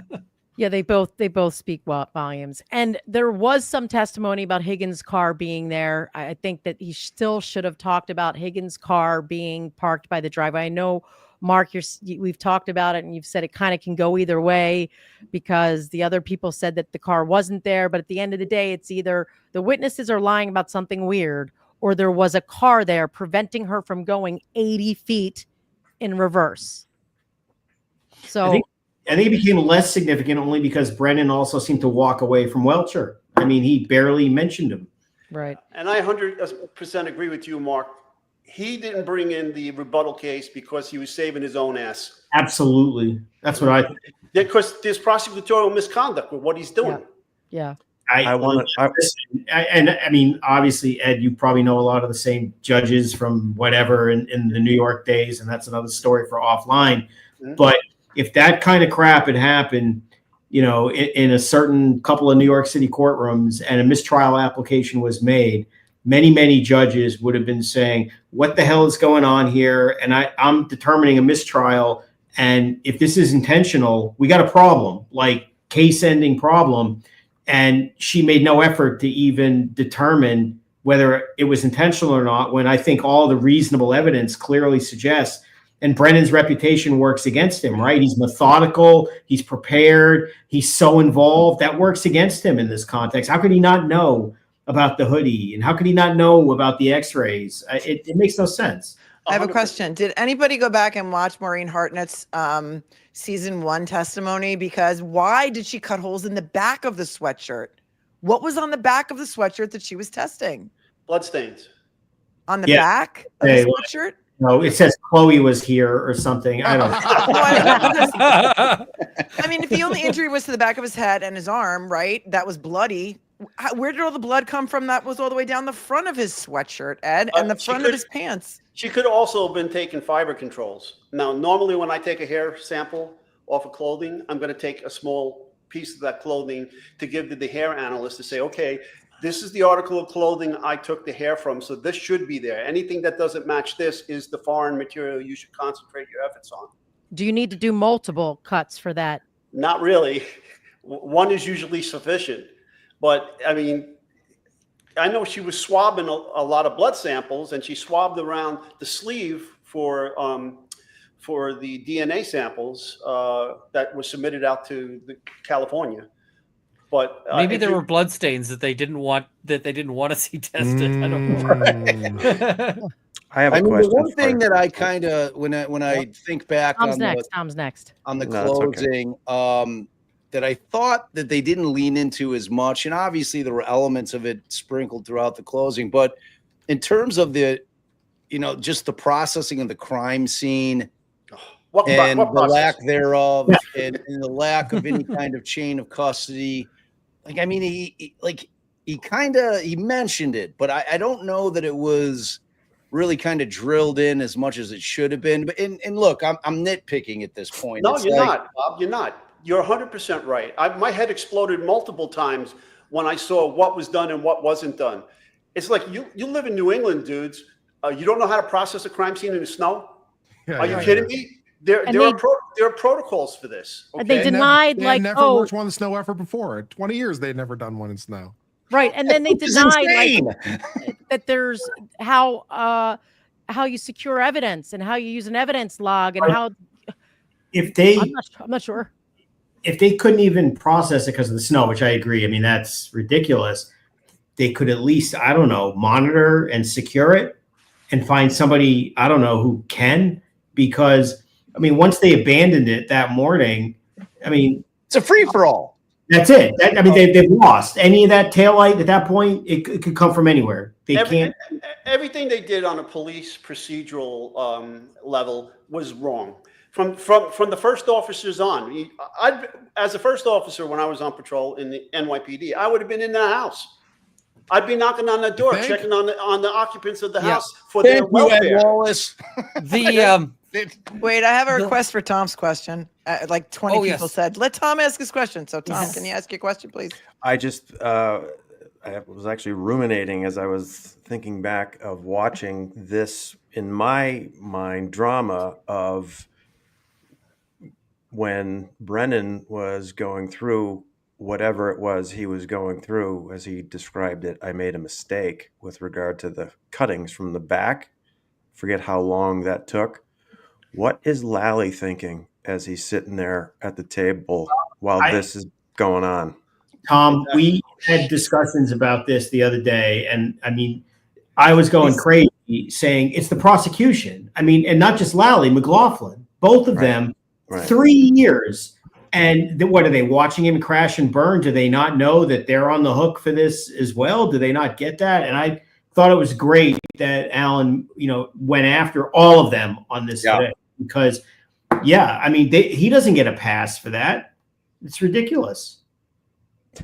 Ed, thank you. I'd go back even to Jennifer McCabe and some of the other testimony there. To me, it seemed like, this is trial 2. These people already testified in 2 grand juries, one federal, one state, Commonwealth, and a trial. And this judge was on the trial. I thought that Brennan was suborning perjury. He had to have known that McCabe went up there and she wasn't prepped. Are you kidding me? You can see the difference between the first trial and this trial and how she testified. Right. Okay. The demeanor alone. Right. And the makeover too. But the glow up. Yeah. Yeah. But you telling me that Brennan allowed her to get on the stand without him prepping her? Not a chance. I never testified in a case without ever being prepped. Not a chance. No. And the even stronger example, even though he didn't get his hand in the cookie jar because the defense waited to bring it out with the x-rays, that's an even more impossible thing to understand, because, I mean, John O'Keefe's right arm is about as important as any evidence in the whole case. And there are x-rays at the autopsy, and Welcher, if he was telling the truth, which let's assume he was, and he says, I looked at the x-rays and, I didn't see one of the right arm. This guy's an accident reconstructionist. He finger painted his arm. He's well aware that the arm is the arm. What would he do if he's looking at the x-rays and he says, all right, I see an x-ray of the foot, the right leg, he would call Brennan and say, dude, where is the right arm?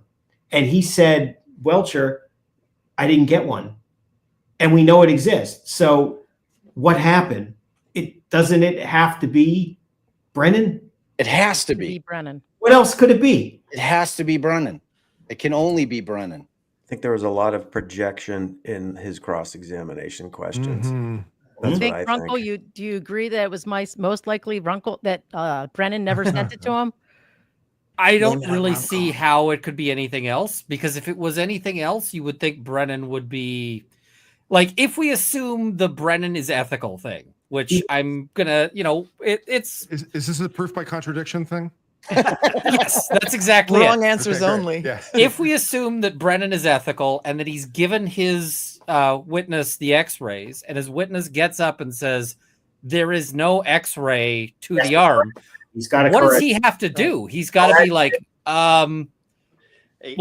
can you explain what this document is? He's got to correct that to the jury. He's got that ethical obligation, and he doesn't do it. Right. So either he's unethical in that he failed, like he misrepresented to the jury the lack of x-rays, or he's unethical for not giving his expert the x-rays. Don't you wish that the defense in the cross-examination, don't you wish they used the x-rays when Welcher was up there on an island and Brennan can't do anything other than slink under the table and try to crawl under a rock and grill Welcher and say, what the hell is about these x-rays, and force him to basically say, I never got that. Or I mean, he was going to have to answer it one way or another. It's going to have to be an answer. As an observer, that you never saw that confrontation in real time, because I wanted to ask all of you, I mean, because Mark and I talked about that last night. Do you think that they were thinking that they were going to get the opportunity to do that on rebuttal? Because I mean, look, that's exactly it. They were saving it for the rebuttal. Right. And the thing is it worked for saving it for the rebuttal because they blew up the entire rebuttal. Yeah. Like, let's assume Welcher had some experiment where he was leaning into it, or, that has every bit as much scientific validity as his first experiment, which is basically kids' science fair volcano exploding kind of level. That's more advanced, Ian. Right. Come on. So, he's going to come back with some more finger painting, some more volcano eruption and whatever else. And they prevented that from happening. They basically, they basically were just like, okay, you can recall him, but he's now across a landmine field. And if you want to walk there, is that a better trade-off though? Is that a better trade-off to have destroyed him, even putting on any rebuttal, than being able to pants him on cross with the x-rays? I guess is the $1 million question. I don't on cross, he's finished. He's not going to be on rebuttal. He's destroyed. And if he's not destroyed, Brennan's destroyed. And either way, they're cooked. Yep. Yeah. It's, I mean, to me, when I sit there and I think about and I hate to keep harping on the kind of the Bowden thing, but that investigation or the lack thereof and the way they secured the scene in a case where the evidence is in question, the way that it is in this case, and the fact that there was no real chain of custody to speak of. And we've got 7 lawyers and a retired CSI cop here. We all know that the chain of custody is everything. It's the only way we know that we can trust the evidence, because we know where it's been. We know where it's been open. We know when it's been resealed. And the fact that it didn't exist, I just don't like. With the lack of logs, who'd you give the thing to? I don't know. Right. Whatever happened to? I don't know. Whatever Where's the happened log? to? It doesn't exist. Exactly. Whatever happened to if you didn't write it down, it didn't happen. 100%. That's the old DD5. Right. Look, I said 5, it never happened. Yep. I said it on my show numerous times. Nobody in any of the district attorney's office in the 5 boroughs of New York City would have taken this case to a grand jury. Not one of them. No. I've been saying for years. And none of that evidence would have been allowed in. Hello. No photographs, no sketch, no measurements. Nobody knows where anything is. I don't know how they weren't screaming like bloody murder when the Aperture Science people were saying, well, this test was not meant to simulate what happened to John O'Keefe. I'm like, Okay, we were saying the same thing. if it's not even attempting to simulate what happened to John O'Keefe, how is it legally relevant? Right. What is I it thought that they doing here? How about why is he dressed up like John O'Keefe? Well, then why did he give an opinion with a finding? Yeah, like what are we talking about? Oh, this has nothing to do with anything. Why am I offering it as an exhibit? I don't know. I did know when he said that on direct exam. He was examining his own lawyer. I was like his own expert, and I was like, I'm confused. Why is he asking why is Brennan making a point like a hey, I'm gonna make this big point. You were not trying to recreate anything, and I commented at the time, like you're saying on civil law, like what? I want the exhibit struck. I want all their testimony struck. I want the experts struck. A lot of people are asking this. Does anyone know the answer? Is the person who was chosen as the foreperson? I know, Candy, you asked it on our channel. I saw a lot of people in the chat too here. Was that chair moved last week? Is that the juror who was moved last week or something? Does anyone know? Listen, I have no concerns about the foreperson. The judge knows that this foreperson is going to be treated properly and so forth because she goes for dinner with him all the time. And I'm kidding. Mel, I gotta step out for a second. Okay, Ed. You're on the clock, though, Ed. We expect you back in. Yeah, I So don't know. we don't know that was the guy whose seat was moved. That's not. I don't know. something I like that. That's the kind of shit you're gonna have to get on the Twitter machine. Like that's gonna be all speculation and you know, it's supposition. I think. I just think that this thing's gonna come back probably. Like I want to hear your guesses, and all of us obviously know you can never guess what a jury's gonna do, but like I'm guessing like end of day Monday is what I think. That's what I voted in the poll. In the Well, we took a poll today. We had go home. 15,000 votes in our poll today, and we had 39% saying there would be a verdict by the end of today, 33% saying verdict before lunch on Monday, 17% said verdict before lunch Tuesday, and then anytime after lunch on Tuesday or a hung jury was 9%. So, I mean, 15,000 is a pretty decent sampling. How long it's did pretty decent how sampling. long did they actually deliberate? Not like the counting clock that's including them getting dismissed, but how long did they actually deliberate today? An hour. Less than 2. Yeah, it's less than 2 hours. Probably Monday around lunch or after. I don't. Wow. I mean, They'll we get really, their one are last putting free lunch. a lot of faith in this jury. We're all feeling pretty strong. So one thing that AJ did, so when he was arguing, like he was outside, he didn't have a shoe, he didn't have this, he had a glass that could have come from the kitchen. Like when we lost, actually, Mel. We lost our host. When Oh no. when It's we like the substitute teachers here. right when he said that. When he said that, I was like, wait, he should clarify because they haven't seen the video yet to know that John O'Keefe came out with a glass. Does anyone think that Alan Jackson should have clarified that? Because Hank was able to make it seem like Alan Jackson was saying that John O'Keefe didn't have a glass. Did I make any sense? I don't remember that part. So Hank, I mean, Alan Jackson was like, you guys, when the cops showed up and they didn't do any investigation, they found a fellow fallen officer on the ground. He's not dressed for the winter. He doesn't have on a shoe. He's holding a glass that, I don't know, could have come from a kitchen. Right. I thought he should have added there because at that point, officers had not yet seen the video. They did not know the glass came from the bar. Yeah. No, that would be a good. Remember that. Yeah, that would have been a nice. I mean, I think they understood it, but that's a nice detail to add. Well, I wish you would have waited to ask that till Ed Wallace was back, because I love asking every cop that I can get my hands on whether or not they thought there was enough PC to go get a warrant. I mean, without question, you're going and asking about the search. But I like this concept that there wasn't enough probable cause to go get a warrant to get in that house has just been something that has bugged the shit out of me. He's back. Here he is. He's back. Good. I heard you. First of all, they never were able to prove that glass was in his hand. Second of all, they don't know where the glass came from. It hasn't definitively been linked back to the bar.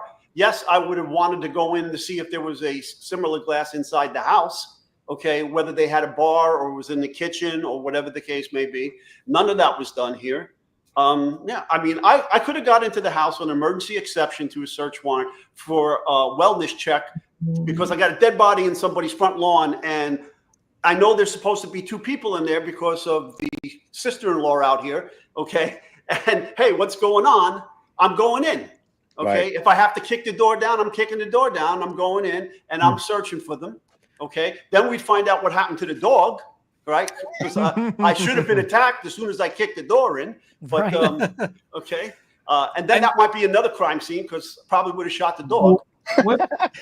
I mean, if I'm let's say I'm just standing there as a defense lawyer and like somebody says, Tag, you're a cop today. And I'm like, okay, I got to investigate this murder. I'd be first going up and asking, okay, can we do a consent search? And we say, hey, listen, we know you're not involved. The usual trick police officers pull and say, we're not worried about you. We just want to go in and, get some pictures to confirm, so that we can show that you're not involved. Because if you assume Karen Reed is guilty, wouldn't it be great for for everybody if they've got all the pictures showing everything, like party detritus? It's not super clean, but it's also no blood splat.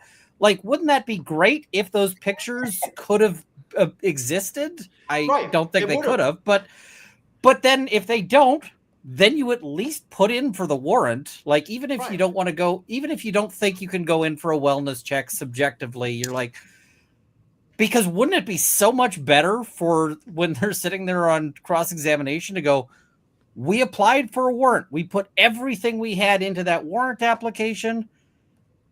And the judge said no. So, well, that's a PC issue, but I had legal right to go in that house to search for victims and to make sure everybody that was in that house is okay. Now, once I'm in there, I'm there legally. Whatever I see, smell in front of me is all good. All right. It's plain view. But then if I smell cleaning fluids, I smell bleach, I smell ammonia, whatever the case may be. Right. All right. My suspicion level comes up. So remember, I'm a crime scene guy. I'm a forensics. I'm a certified crime scene analyst. So I'd be the detectives from the squad would be out there, and they'd be interviewing the Alberts in their house, maybe, or pull them out and interview them. And then I'm going to tell them what I saw and what I smelt when I went in there, and what they said to me. Okay, and then if they don't give us consent, and we can establish PC, we'll go do a telephonic warrant, or go to get a judge and get a warrant. See, what bothers me about this, and I'm not so sure I agree with the exigency, but this isn't a legal battle, but I hear your point and raising. I'm all with Ed kicking the door. That's not the point. My point is this: they don't, in this case, have any intellectual curiosity, because how about knocking on the door and saying, there's a guy with one shoe on, a glass, no coat on, he's not dressed not dressed appropriately. I don't know what's going on. How about he's on your lawn? Did you see anything? Can you help? Exactly. Yeah. Like, coming to your house. What, does anyone know what happened? How this guy ended up on your freaking lawn? You mean you might want to talk to the people in the house about what they potentially witnessed or heard relating to this body? Wow, what a concept. Sorry to wake you up, but there's a guy There's a man pissed out in the snow. Anybody know about man this? pissed out in the snow. There's a guy unresponsive. It's a cop, for Christ's sake. How about officer down? Yeah, Ed, you can speak to this maybe a little bit better. So in my neighborhood at one point, 2 houses were broken into. Like 2 houses, somebody broke into them. And the police went door to door and they knocked on my door and they were like, hey, did you see anything? And being at this point in law school, I was like, I don't really have anything to say. And they're like, well, can we come in? And I'm like, no, you can stay on the porch. And they're like, we'd really like to come in. Why do we have to talk to you out here on the porch? It's really not a good place to talk. We want to come in. And that was for like a couple of people lost their Xbox or whatever, not dead police officers. Right. On your front lawn. I mean, like, how helpful would it have been if say, for instance, Ed goes in, or, one of these guys goes in on an exigency, situation, and, Chloe's snuggled up in her dog bed, going on a fight. I mean, how much would the Commonwealth have loved to have had that snapshot, or a cop having seen the dog, Chloe, just chilling? Oh, the dog was fine. I mean, in terms of them being able to prove their case and being able to say, hey, you know, we would, like, their lives would have been so much easier had they gone in and done it. And the fact that they didn't do it, and their connection with MSP and with Canton PD is just, that's what makes us all think that something nefarious went on in that house. It's by the mere fact that they did nothing is what brings my head there automatically to think, what are they hiding? Yeah.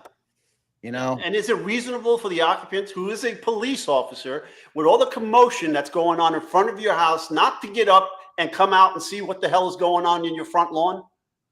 I mean, come on, dude. I don't know how many dog owners we have out of the 8 of us on here. I mean, why would a police officer be worried about the dead body in his front yard? That doesn't seem concerning. Really? Yeah, that sounds like a you problem. So Again, my dog would be going insane if I had that much commotion going outside. My dog goes insane if somebody's just walking their dog by our house on Or if an animal we can't even see scurries past in the dark. My dog, I have a red lab, and I call it a window tough guy, because she'll, you know, somebody comes by, she's up in the window barking, so she's my early warning system.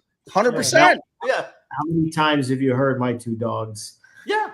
I mean, they're just insane. They bark at everything. And speaking of dogs, did they ever test the bottom of John's socks to see if there was any dog hair? Socks Don't get me going with the socks. Socks never made where it are into the evidence. socks? They never made it into evidence. They were on his feet at the hospital. I've been saying this since a long time. He had a shoeless house, John O'Keefe, right? So we know that they thought Karen Reed was guilty because she didn't take her shoes off when she went back in there, because she killed him and knew he was never coming home. If he went when he went into the Albert house, the 34 Fairview house, he would have taken off his shoes as a courtesy. There would be dog hair all over those socks. The socks never made it into evidence. And just beyond even courtesy, it had started to snow. Like, you always take your shoes off when you got wet feet walking into somebody's house, because that's why I think society. That's why I think whatever happened to him happened immediately. Okay? Right. Because he had no hairs and fibers underneath his hands, his nails. He wasn't fighting with anybody. Okay. He maybe got one shoe off before, boom, he gets hit in the eye. Yeah. And then cracks his head open and the dog's all over him. Now I have a sweatshirt. I have a couple, actually, from when my dog would play roughhouse with me. I had the same holes, the same marks in the sweatshirt, the same tearing that occurs, you know, because they latch on, and then what do? They pull down and away. Yep. Okay. Yep.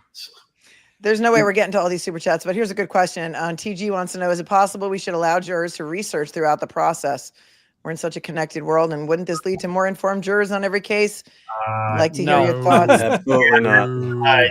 I mean, it's a good question, and we understand what you're thinking, but no, we don't want unfiltered nonsense, because unfortunately, in such a connected world, that you're getting a lot of people just talking straight out of their ass, and that would be very dangerous. And also, the instant jurors can research is the day that your civil rights evaporate, because the whole system of protecting your rights against searches and so forth is based on that this evidence doesn't go in. And so, you know, you might say police don't torture you for information because they're good people and so forth.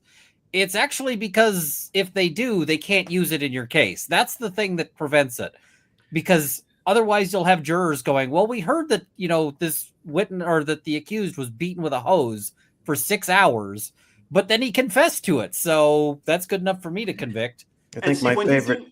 Go ahead. When you do Google searches now, the first thing that pops up is an AI of your search. Okay. So, you know, another YouTube creator put in the photograph of the injuries to John O'Keefe's arm, and AI immediately came back with dog bites and scratches. Really? You know why? Because it looks exactly like dog bites and scratches. And if it looks like dog bites and it barks like dog bites and it leaves I don't hair have to be a robot to know that, man. Well, I did a little test here where I sent the picture because very few people in my circle are following this because it's Canada, and so not as many people interested. So I sent it off to a bunch of defense lawyers, the injury pictures, and the question I got asked over and over and over again was, which police dog did that? Because we need to know for when this police dog does it to our client, then we can say that there's a history. They're like, they were very much like, which officer has a poorly trained dog that is ripping people to bits? And I'm like, what's crazy? It's like the first. I mean, it's so crazy that something that looks like that has gotten us to where we are now without a bruise. It's just so nonsensical. I can't fucking wrap my brain around it. Where's the bruises? I'm like, where's the broken bones? Somebody who gets hit, where's the torn ligaments? I don't care what part of your body, there's going to be massive, massive bruising. It's like the whole lack of bruises to me, like, just ended the case. I'm like, the man definitely wasn't. I hit a deer, I think, going 6 miles an hour. And it was an old like Chrysler 300M. They had a real, like, the front end of that thing was real low. It crumpled 6 miles an hour. Like, I stopped for the first deer that came frolicking out of the woods. I'm watching it prancing around on the other side of the road.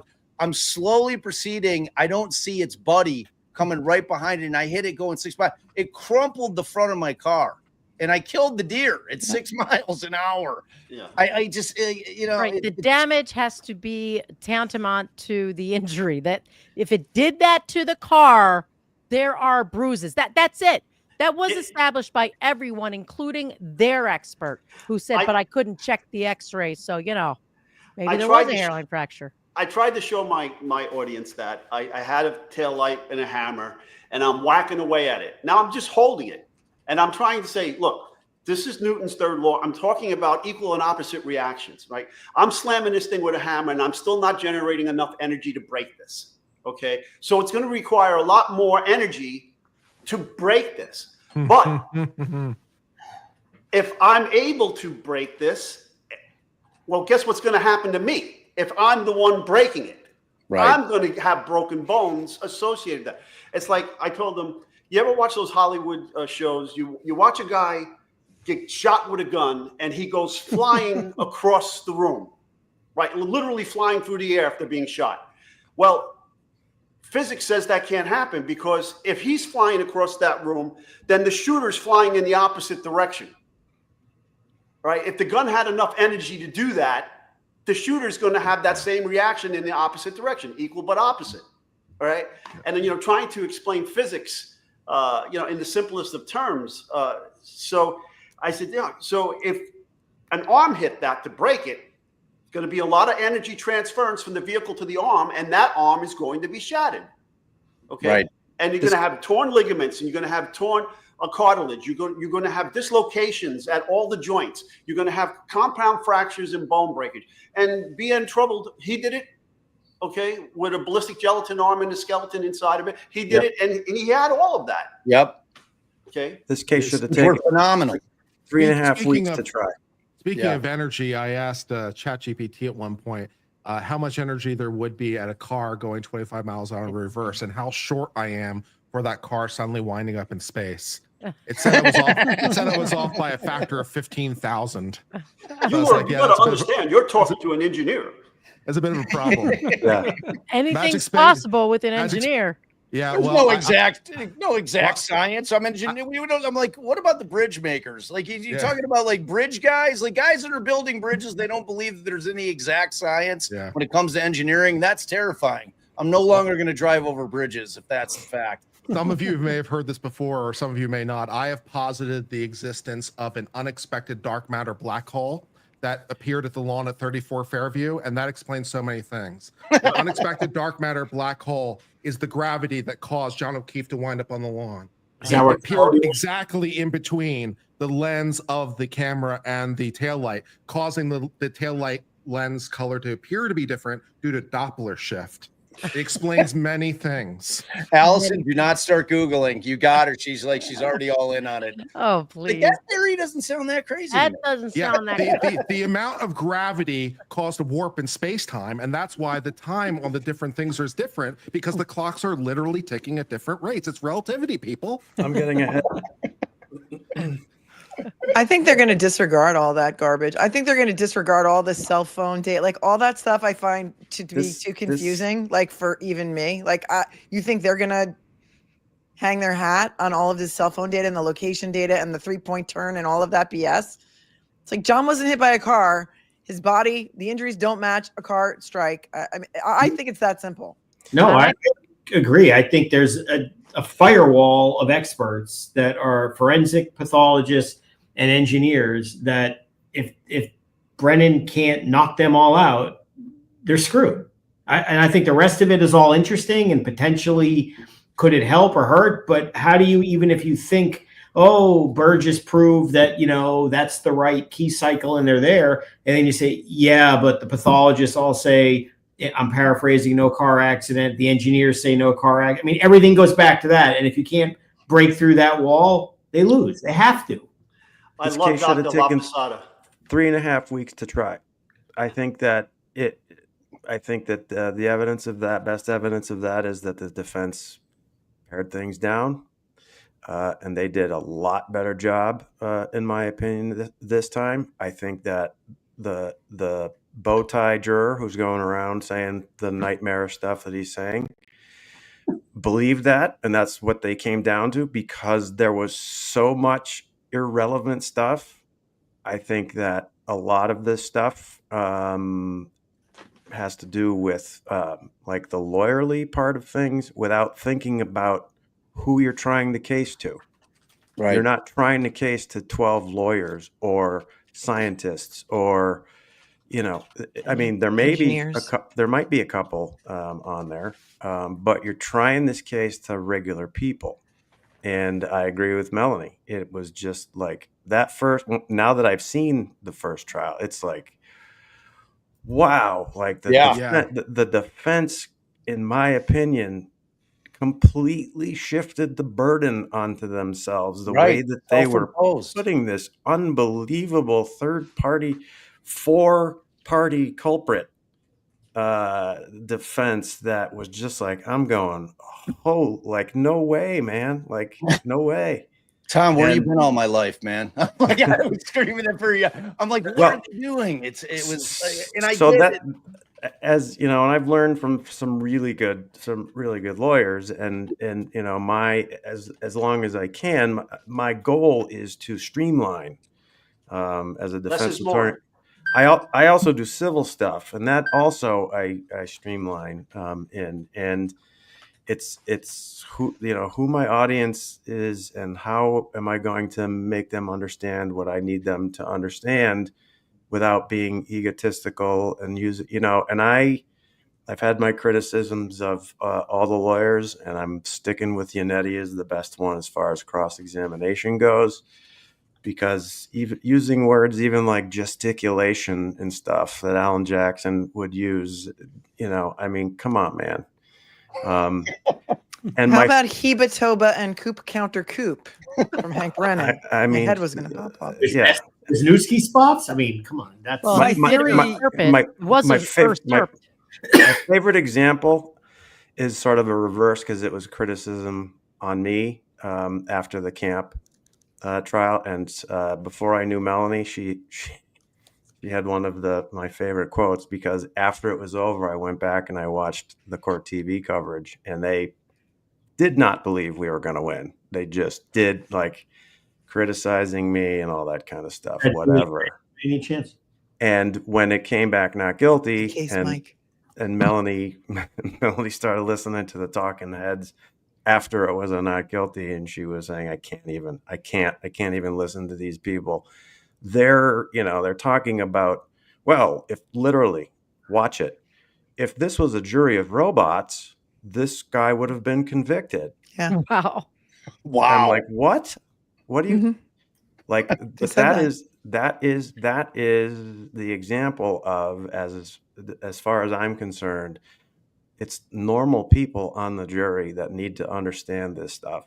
And I think that the simpler it is, the more streamlined it is, without using such big lawyerly words and egotistical words and stuff, the better off you're going to be with the jury. And I think the worst that's going to happen in this case is an OUI conviction. That's the worst that's going to happen. So. I'm predicting a not guilty across the board, because not only is there not evidence, but they did a good job this time without. And I said I think the last time I was on with Melanie, I wouldn't call Proctor. And I think they did a great job. He is the boogeyman without giving him the opportunity to clean anything up. Yeah, it's like Jaws, like in the first half of Spielberg's, original Jaws. Like, you don't see the shark, you don't need to. Correct. Yeah, right.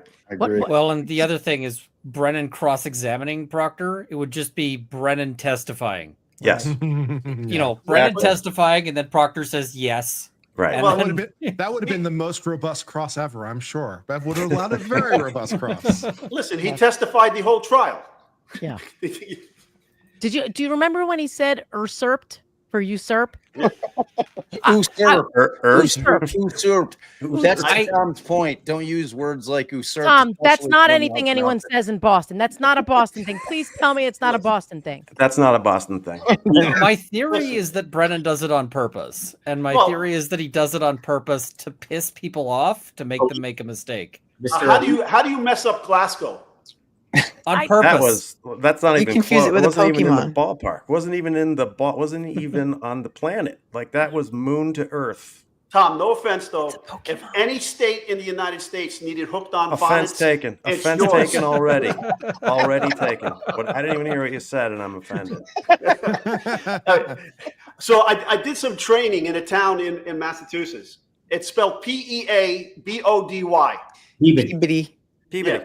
Everybody else, it's Peabody. Up there, it's Peabody. Yeah, well, I'm sorry for everybody else. How's that? Okay. The name of the freaking president of the United States, one of the founding fathers of our country. He's got a town named after him up there. But how do you say it? Quincy. Quincy. Wow, what do you say? They've been teaching me. Quincy. No, it's Quincy. Yeah. Quincy. Yeah, I had family from there. Tom, I'm from Massachusetts too, so I'm going to back you on this. We don't need to. Named after. You know what? I President watch you, Quincy. and I'm like, I know, I like that guy. I never want to hear shit about the South ever again when it comes to corruption or anything else, man. Massachusetts making all the Southern boys feel pretty good right about now. I do have a good piece of history from up your way. I have a crime scene sketch of the Boston Massacre prepared by Paul Revere. Wow. Okay. Wow. Well, not the original, the copy. The original's in the museum up in Boston. Still, that'd be interesting to look at, though. Yeah, you should see he got the detail down to the buckles on the shoe. Wow. Yeah, the more I like Tom, as I watched both trials, David was, and I loved when they brought Alessi on. I thought Bob was great for the technical side of it, the science, but I loved Dave Yannetti, man. I missed him in this trial. He didn't have much of a role, but I just loved everything about him. I love his demeanor. I like the way that he just straight talks. He's got a very calming presence. There's something about his tone and his tenor that I just he has me listening intently whenever he's crossing or directing or making an argument, for that matter. Like I was happy to see him making the argument, the most recent motion to dismiss. I missed him because I think he's a hell of a lawyer, and I think he's a hell of a lawyer and was tremendous. I cross-examined like very similarly to him, and it's hard for me to not as much, but sort of kind of the same thing, because my understanding is Yannetti has been her lawyer like forever, right? Yeah. And so she goes to him, and then all of a sudden he's sort of relegated to wherever he's relegated to. And these two other guys are riding on his ticket, right? Yep. To be practicing in Massachusetts. And I just watching watching Lally sitting there while Brennan was doing this stuff. Oh man. And then when he was doing the back of the sweater thing, I'm just like, holy crap, what is the conversation going to be when the door closes when they're back at the office? That's what I want to know. Do you guys think I don't that think Brennan they like each other. Do you guys think that Brennan is going to face any ramifications for his behavior during this trial after this is all over? No. Yeah, a Not lot a of people shot. are asking that question. Not a shot. Well, what if someone sends what we would call here an ARDC complaint or a disciplinary complaint to the board or to whoever oversees lawyers there, Tom? Board of Bar Won't they- Overseers. What's that? The Board of Bar Overseers, BBO. Okay, won't they still call him in and have him answer questions no matter? I don't. I'm sorry. I don't think so. Only because there's no record. Like she let it go. You know what I mean? With all the issues that are raised, and he didn't call a rebuttal. And you know what? Yesterday when they were doing the charge conference, it was very interesting. They had Lally do the talking, and Lally was making the arguments about the issue with the hoodie. And you know, one might say it's a smart move. Brennan, shut up. Say nothing. Don't create any further potential problems. But I mean, even if somebody complains. In my experience in New York, Melanie, anyway, what disciplinary committee is going to say, you don't like the way he tried a case, but there's no finding, there's no record, there's no evidence. There's just lawyers who say, I think he did something wrong. I don't know that would lead to anything, whether it should or shouldn't. I doubt it. Well, because she never held an evidentiary hearing on any of the stuff that was alleged in the motion to dismiss, right? The evidence tampering, the jury tampering. There was never any evidentiary hearing held on any of that stuff. Yeah, I mean, he didn't get dinged for anything. Whereas, you know, the ironic part of this is that Jackson almost assuredly is going to have to answer to the disciplinary committee in California because he got a ding.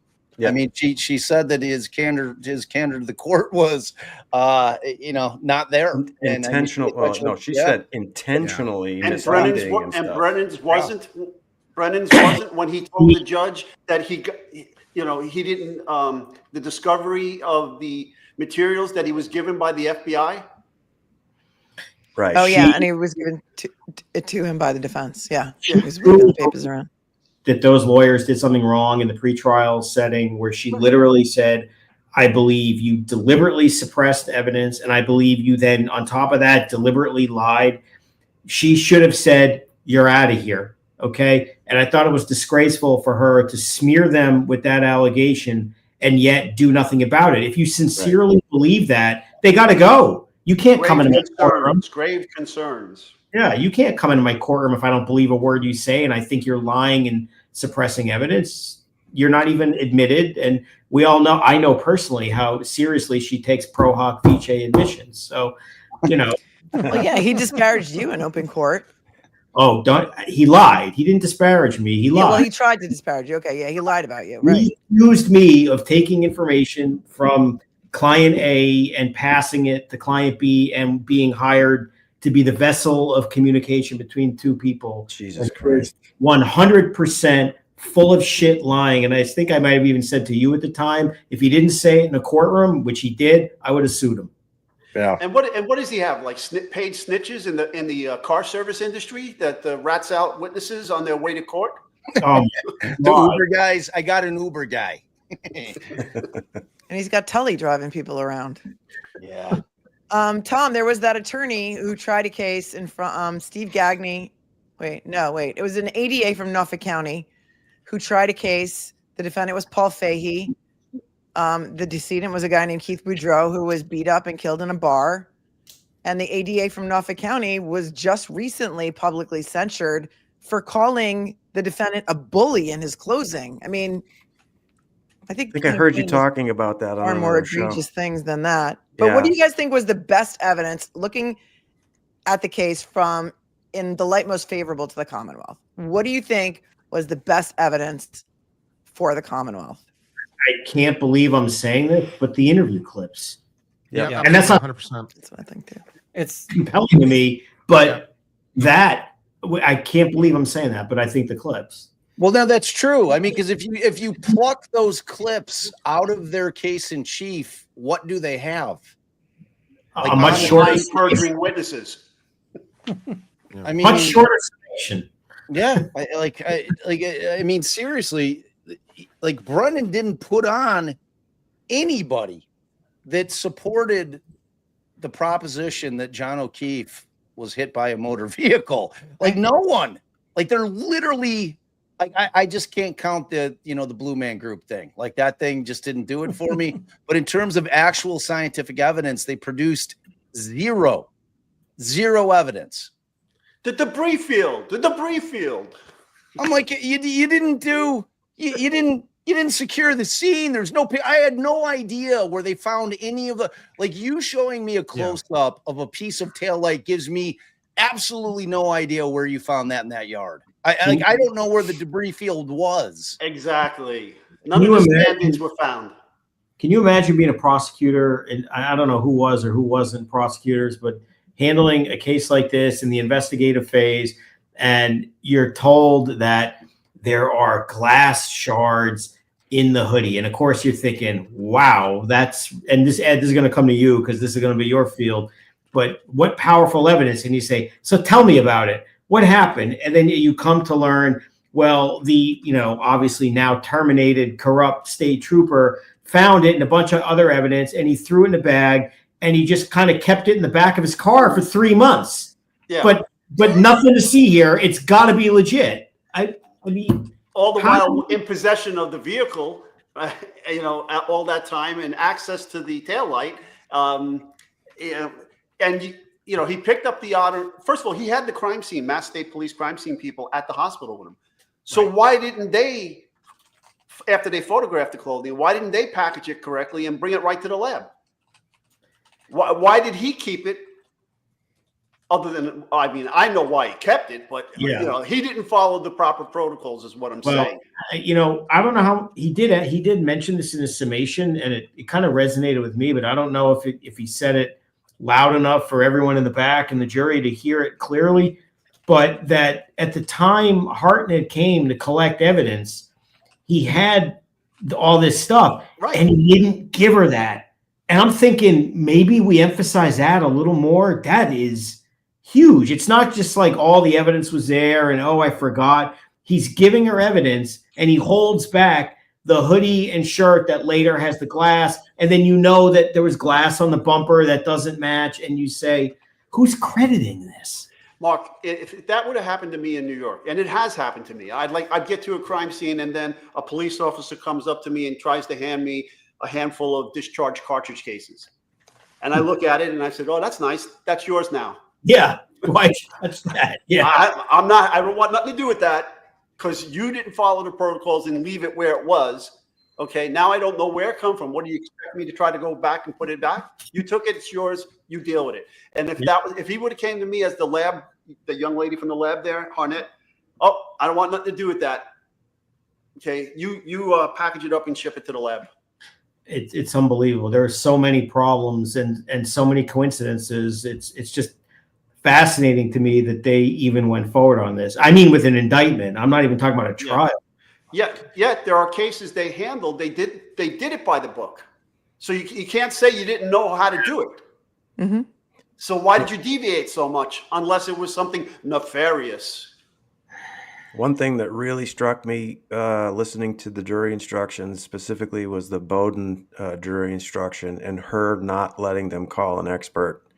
Because as I was listening to the Bowden, because I haven't had a Bowden in a minute, and it talks about, you can find, if you find that they did not conduct the investigation by proper standards, like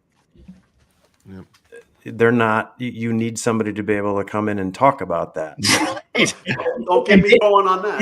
They made a hell of an argument for the judge at the time said, well, you can cross-examine and people understand, but then you get these witnesses who they won't give you an inch, and they're just going to say, they're going to argue with you. And they say, well, now we need to call an expert because they're giving the jury the impression that what they did is proper and normal. And she still says no. Yeah, well, she thought maybe the jurors watching CSI episodes would understand the proper way to do things. I mean, the jury should know. Everybody knows these days. Really? Yeah, I remember that. And as I'm listening to the instruction, I'm like, holy crap, man, you need an expert. Yep. You need they had one an expert. Yeah, I know. I talked to him when he got booted. I talked to him for one of my cases. He's amazing. Yeah. I mean, to me, that was And I thought beyond that, beyond her original ruling, I thought that they absolutely opened the door. I mean, because you've got Yes. Gallagher on the stand acting as if he's going to try to go and get a patent on using a leaf blower as the new proper way to investigate. It's got to be you know, novel. shit in the snow. It's got to be novel. I'm a patent attorney. I'll give it a go. There you go. No, you can't say the G word anymore, okay? It's Lieutenant Leaf Blower. Can I just also say just how surreal some of this was? Because I'm in Canada. We get snow, and then it stays snow for like 9 months, right? You can you can meet somebody in the snow and they could have a baby and it's still snow. Like, that's how things go here. So this notion of like you can't investigate a crime scene until the snow goes away, there would be literally no solved murders in Canada ever unless they happened indoors. Like, it's just, this is bizarre. So every time they're like, what could we do? There's snow out. I'm just going, are you crazy? Right. Like, this is bizarre to me. It's There's not in the that United- hard. Ian, in the United States, there's a crime scene school to teach crime scene investigators how to process crime scenes in the snow and winter. Okay, and it's put on by the Air Force Office of Special Investigations, and they bounce it around the United States in all the colder environments during the winter. Not Canton, but okay. There's no excuse for this. There are schools, and even if you don't, tangentially, there's the body farms that teach you how to do that too. It's the same processes, but without the snow. Yeah, I'd I like mean, to it get would be your- like a Seattle cop saying, we can't process a scene in the rain. Huh? Rain's think there about 80% of the time. What are you talking about? What do you think about Yuri showing up at the courthouse today to stand outside the courthouse? And he was right like at the courtroom door when the jury was coming in. I got They a had real. to go to sidebar to say, get him away from the door. We don't want the jury to have to walk past him. The guy was a witness. It's. I think it's worse than weird. It's inappropriate and outrageous. I mean, the guy's a witness for the prosecution in the case who basically said she's guilty, and he's lurking around the jury, hanging out. He has no reason to be there. It's another one of these examples of like, what do they do in that courthouse in that county? Why could, of all days, is he there? There's no reason. Intimidate. Intimidation. They don't know that's who right. Brian Albert is. That's right. And that time he said he wanted a dictionary. Because English is not his first language. Third language. Yeah. Well, guess what? That same word is found in Ukrainian language and Russian language too, and it has the same definition in both of those languages. That's true. Theory. Right. Can we give him a shout out though for really getting into reading those messages? I mean, He really did a very good job reading. Like, he really did. He should get his SAD card. He should. Yeah. Yeah, if this cop thing doesn't work out for him, he might have another calling because he didn't want to do it at first, but then he got into it and he really read the text with feeling. He really did. Yeah, it had He the was right trying out for a part. information and everything. It was great. Like that was the best part of his entire testimony was reading the text messages. He was reading for a part in a cop movie. That was one of my favorite parts of the trial. What do you think? I mean, what do you guys want to talk about? I'll toss it to you. I want to Thoughts? talk about some of the stuff that in the instructions. I was a little bit confused because if I understood correctly from the instruction conference, the prosecution didn't want to have any lesser includeds for manslaughter. If I understood correctly what they were saying, that's what it sounded like. So it sounded like the defense was the one asking for all the lesser includeds for manslaughter, which I didn't really understand. I mean, the naked DUI charge, I guess, kind of, but I don't really understand why you would give them the other options for manslaughter. That doesn't really make sense. And I was also confused by their withdrawal of their motion for giving the missing witness instruction. I didn't really understand either of those. So if anyone has thoughts on those two issues, I'd like some, second opinions. Yeah, I thought asking for the standalone OUI charge was a mistake because in my opinion, it's going to cause them to deliberate longer because if they go in and do a straw poll, the only question they need to ask is, do you believe that John O'Keefe was hit by a car? Yes or no. If the answer is no, we all go home. But now the answer is not, if the answer is no, we don't all go home because now we got to decide if we think she's guilty of drunk driving by itself. So I'm not happy about that. And it carries up to 2.5 years in jail, by the way, in Massachusetts for first time. A lot of people say she would never see the inside of a jail cell. I say Kim Jong It's Judge Kanone wants Kanone. to put her Yeah. away for something to make Yeah, people. Tom had a pretty solid thought with Yeah. respect to the why they may have asked for the standalone OUI, which Tom, why don't you spit it at him again? Because to me that makes probably the most sense. I just think that I think that Karen was spooked by the rumors of the 9 to 3 or 8 to 4 hung part of one of the more serious charges last time, and the former juror going around and explaining why that was, basically because she was there, he was there, and he's dead. That's why we were about to convict her of that. That's And scary. and the fact that a former juror who wound up being an alternate but was a juror all the same nonetheless, was part of the defense team as a lawyer. I think that based on what they were hearing from both former jurors, Karen probably asked the question, or they asked her the question, because they probably told them what was being talked about back there. And I think that she probably said, why don't we ask for that? Because if they want to convict me of something, give them that instead of what they were looking at last time. Why so many? Why 7 options? I didn't know they were all the defense options. That seems. Well, the rest of them, and the manslaughter, I believe, or no, the manslaughter. There's lesser included charges that are automatically included inside of one of the charges. Well, not automatically. That's what I'm saying. I don't think, if I understood the prosecution, I don't think they wanted any of the lesser included, and that's the way I heard it, at least. And his closing, that's what he made it sound like. And at the jury instruction conference, I thought the prosecution did say we're not asking for any lessers. Yeah, so it doesn't really make sense to me. I certainly can understand in some circumstances, but not in this fact pattern. I don't know why you want to give them more outs to come to a compromise verdict. It's like, well, we have to convict her or something, and give them more ways to get there, as opposed to forcing their hand by, making them actually confront the issue. Because the jurors don't, of course, understand what those charges mean in terms of penalty. So they might think that because they, went down lesser, that necessarily means a lesser sentence. So well, no, it doesn't. Manslaughter is manslaughter. It doesn't necessarily mean anything. Just different theories of the crime. But the OUI has nothing to do with anybody dying. So that's odd. Fair enough.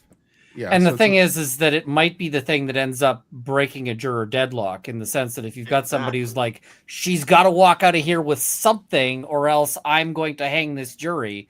That person might be willing to be like, okay, well, we can't agree on the, on an impact, on a collision, but we can agree she maybe had a few drinks and was in a car. So and the thing is she might prefer to do 2.5 years than another trial. Right, and we're all saying that. The question that stands from uncivil laws question. I'm sorry, I forget your first name. Kurt. Is that I apologize. Hi, I'm Allison. What's up? Just saying hello. Formal introductions. I'm the only one that doesn't have my name on the screen now. I realize. I guess I could fix that. I'm getting some peeking in stink eye because we're going out to dinner, so I need to. There you go. Thanks for coming, Mark. Thanks for joining Mark. the party. You guys I didn't meet, and good talking again. All right, take care. Thanks, Mark. See you, Mark. Bye. Tell your wife I'm sorry. Is why 7? Why all the other lessers that all deal with an accident? And I mean, I just don't know if when they said we're not asking for any lessers, if they said any lessers, if they said that lesser, I'm just not sure, because it does seem strange that the defense would put in 5 other options that deal with hitting. Yeah. Well, from a non-lawyer perspective, okay, it's going to give that irrational juror an out, right? All of those other ones, you have to have the accident. Well, they already proved there was no accident. So Right. all of those lessers are negated. The only out you have is the OUI.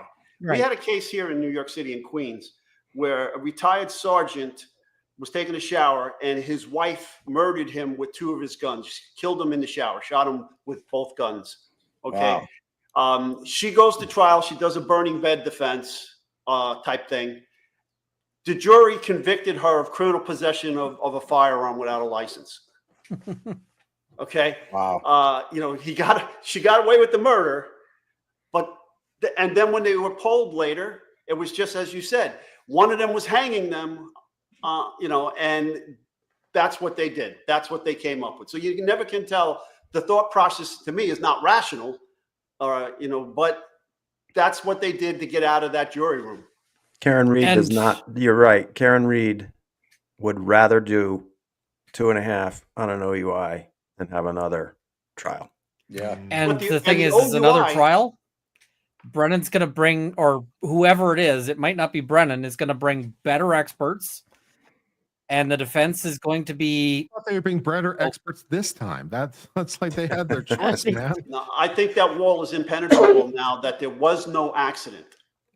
Yeah. Between the medical evidence and the engineering, and by the way, there's no such thing as an engineering to a degree of engineering certainty. Thank you. I've never Okay. heard of that It's before. scientific certainty for It's a new engineering. one.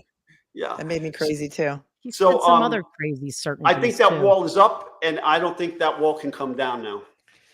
Unless the defense runs out of money and can't actually bring experts the next time. And, you know, all Right. of this is. I mean, in Illinois, you can, if you're now indigent, and that would include you not having to borrow from friends and family. Sure. But if she has been, she's got no money left, even if she's got paid, you know, private lawyers, you can petition the county to pay the fees. Is that the same there, Tom? Yes.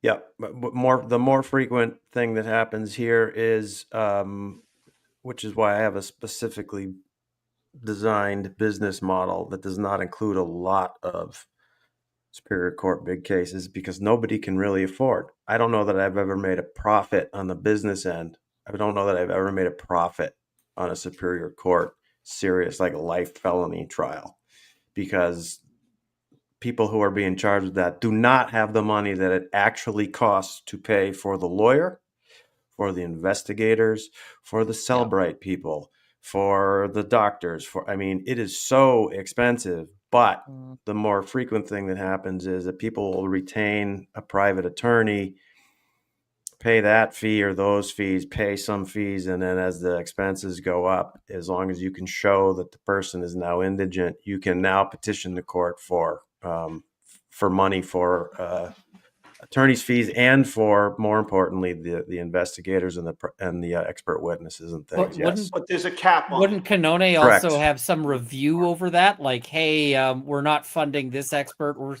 she'd be like, yeah, That's not relevant. yeah, you don't need a crash. You know, you don't need a collision investigator. You're guilty.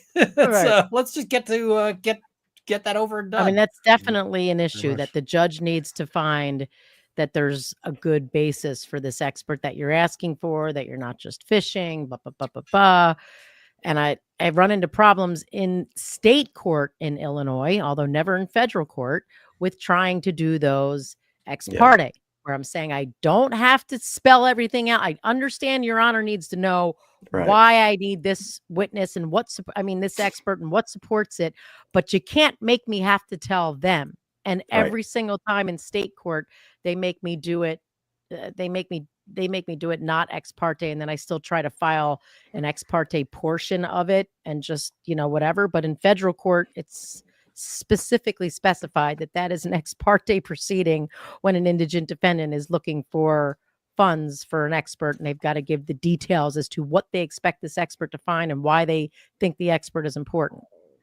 All right, guys. It was a pleasure meeting you all. I'm going to have to run. Melanie, thank you for inviting me. Thanks, Ed, You for too, Ed. coming. Me too. I got 3 cats that are staring at me because they're hungry right now. All right. Well, we That can was wrap a up. softball, Tom, and I'm not even going to respond to that at all. Wait, but Tom, you got to know there was a study done by the University of Glasgow. Here we go. Here we go. Are you a Yankees fan by chance? Actually, Cincinnati Reds. Oh, okay. Okay. In the 70s, it was really tough in New York to be a Cincinnati Red fan. That's because my father came from there. But anyhow, I was getting into fights with Yankees fans all the time. But you know the study I'm going to quote? No, I do not. There was a study I'm at sure the it's going to University be kind to of Massachusetts, though. Go ahead. No, okay. There's a study from the University of Glasgow said that your domestic cat, if it was big enough, it would kill you. Of course it would. That's right. They And have all the same. if I die and it's My cat? unattended and I'm in the middle of nowhere right now, they will eat me. There's no They will question. I've had that happen at crime scenes, and I got attacked by one of those cats. And you know what? I could not think of a better way for me to go. Oh, Lord. Oh, Just put in your Lord. will, like, please. I let welcome the, it. I welcome let it. the I cat hope go. you know what? That might be it. That might be a little I'm Please sorry, let but my that cat cat that attacked me had to be put down, and I had to go get tetanus shots. Rabies seems more appropriate than tetanus. Well, it was tetanus because it was eating its owner. Yeah. All right, guys. Thank you. Thanks, Bye. Ed. Thanks, Ed Wallace. Thanks, Tom, for coming.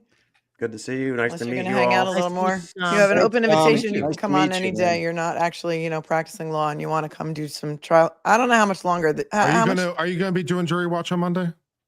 Yeah, I mean, Yeah. we're here all day. I'll hang with you. I'm here all Yeah. week, so We're planning on having you on Runkle too. People need more Runkle. So I Yeah. told them we're going to have you on our channel as well. Sounds good. On a I'll smaller, be done in smaller court probably by 11. So pop on. Just text me. I'll send you the link. okie doke. How long See do you you think guys. this is going to go, you guys? What do you? Tuesday. That's long. All of you. How long do you think how long do you think this is going to take? And what do you think the final outcome is going to be? Tuesday morning, not guilty across the board. There you go.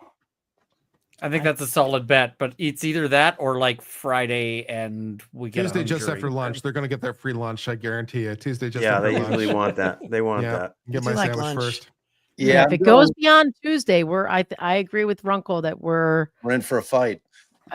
could be a hung jury. All it takes is one. All it takes is one. It I'm better going, not be. I do not think I have it in me to do this a third time, guys. I've watched Oh this my entire God. trial back to back twice. I You're don't talking think I can about go black for holes 3. and stuff. You're talking about black holes and stuff That's at this true. point, right? Vortexes. Clearly, you need a break. You need a break. I'm going Monday afternoon. That's when I think it's gonna Tom. come out, after post lunch. They do try people 3 and 4 times in Massachusetts after hung juries. Yes. Oh yes, At $1 million a ticket, do you think they would do it again? Speaking of Gagny was the prosecutor on the I can't even remember the name of the case, but it has to do with expert witnesses 4 times, I think, and on the 4th time it was a manslaughter instead of a first-degree murder. Wow. Yep. Wow. Crazy. They do it. It's the land of the lost. That's why we have Chaka as our mascot. It's because the district attorney is elected. I don't know if I don't know if this is What a is safe that? question to ask. If it was, Chaka from Land of the Lost. Are you too young to remember Land of the Lost from All 1974? right. I am definitely out of here now that 1977? we're at Land of Slee Stack is what should be up there. Slee But she had that picture above my shoulder. I'm like, I think I look too much like that little guy. He can't be there. Sometimes we have Michael Proctor overlooking us because he is the villain here, the boogeyman. I've And got him on my- I've sometimes got we him on have my- I've got him on my Dexter. board behind me. Hi, He Tom. pops up every once in a while. Dexter for obvious reasons because some people need killing. That's a Texas defense for murder. Final thoughts, questions, comments, concerns before you wrap this. I've been on here for like 9 hours and 58 minutes. And You've been going, girl. Yeah, it's been a long night. it's been like, oh, okay. Andrea's like, hey, we just ended. If you're still going, let me grab a sandwich and I'll head over. It's like open No house. sandwich. Come on in. No sandwich. You gotta come over. Is it a ham sandwich? Of course it And is. Andrea and I, Why? we're supposed to Doesn't do something include with chips. Andrea on Monday as well. Maybe we could figure out something there too. But I've got a no fridge final full of thoughts. ham. I've said it. I've said a lot. We've said it all. Yeah, my final thought is not guilty. End of day Friday. Not guilty on all counts. And And you're going end of day Friday for that? oh no, Monday. I'm sorry. Oh, Monday. whew. Yeah. No, I was like, I we just said that went into hung jury territory. common sense has to win the day here. And I It mean, could be an OUI charge. I think there's a real chance on the OUI. Yeah. Yeah. Now's a good time to get into those betting markets, right? I don't know what PolyMarket is at now, but Right. the way the bet is written, right? It's like if count 1 or count 2. And since the DUI is included within count 2, man, it's like I've sent out a tweet. It's like, oh, yeah, my odds of a conviction on count 1 or count 2 is now 90%. Wait, Because is it's like there we're including the naked DUI charge. is Yeah. there really a way to bet on this? Oh, 100%. PolyMarket has betting pools going on this. 100% they do. Can you look Yeah. up the odds right now while we're here? Because I'm really yeah, I curious could- to What see does what that they even are. mean? I can't even play poker from Illinois. Not on my digital device. I have to go to the casino, but Allie and Bob, did you go over the verdict slip? Because I haven't seen it yet. I haven't even looked. Yeah, we looked at it briefly right before we came over to you. We had pulled Is it there a up. not guilty box? Because here's what the argument was this morning from Yannetti is that there for the 7 lesser includeds, there was only 7 guilty boxes and 1 not guilty box. And he said, I want a not guilty box on every one. And she Right. said, well, you have no case law? No, I'm not doing it. No, So I'm I gonna looked see if at I it. can All right, buy you can in show- as a Canadian because they've got acquitted on all charges at 83% chance. Guilty at 20% chance. wow. I'm like, yeah, share my screen, Melanie. And these are the bookmakers. And So the bets go up. You're What's making that? more money if you say she gets found guilty on something. Yeah. Well, no. it's Well, like- I mean, yeah, because it's all about what people. how do are I willing to share bet your on. screen, Kurt? There's an option there somewhere to like present it or Uh-huh. something. It's within that. You can figure it out. Yeah, I see the present. But like, can you It's like present? you figure Can it I out. let I you don't know. present? Do I give you permissions to present? I see present on as an option on my screen. Maybe Yeah, you Kurt, can- do you not have that option there at the bottom? I don't have. Yeah, give me management rights over your stream. That's going to end real well for everyone. I'm sure.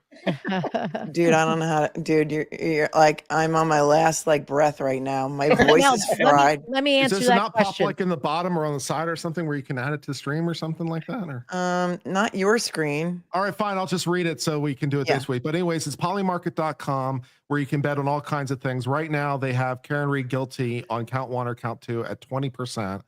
And that's been falling actually all day. And I think they've got that underpriced because of the things we just mentioned. And Well, tell them.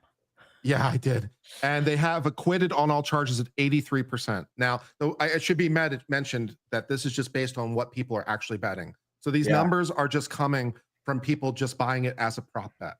So, and in terms of the market for the conviction, it's $147,000 currently being bet on this market. So And what- for the what- acquittal, what do Wait, I how see much money is being- $60,000. 140. How much money is out there? Well, between the two, it's just over $200,000 between the two markets. So what do I get paid out if I? That's bet like on the Larry draw? DUI guy. That's one bet for him. That's like he's the only guy betting on this. if you put $100 down on no, and you win, you get 224.88. Okay. All right. Thanks, Ian. Thanks, Well, Ian. On Bookmakers no and- meaning not guilty. No, meaning that she's convicted on at least one count.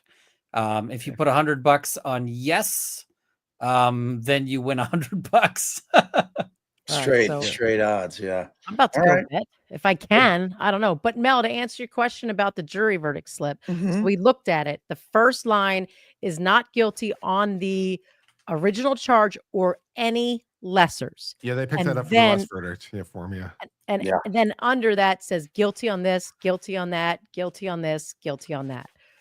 So there is the first Mm. option does say, instead of just not guilty, it says not guilty on the charged offense or any of the lessers. But I still wish she would have explained if you decide she's not guilty on that or any of the lessers, you just sign the not guilty and ignore all the guilty. If you think she's guilty, you click below which one you think she's guilty of. But what doesn't, I guess the first one is probably the as charged one. But yeah, it's a lot. It's confusing. That's a lot. I mean, I don't know. I just feel like there could be one holdout. Some people would say a plant. I'm not going to say a plant, but there could be one holdout, and we could Yeah. be looking at another mistrial. And I think it's very possible. And I think people should be prepared for it. And we can all see through the bullshit, but I think you never know. You never know. You never, never know. know. I mean, people definitely have to be prepared for that because there could be a few holdouts. I mean, you don't know. I mean, Right. Hank may have resonated with this bullshit with somebody or a I few do- people. You know? I do want to thank all our mods and all the people watching from our channel.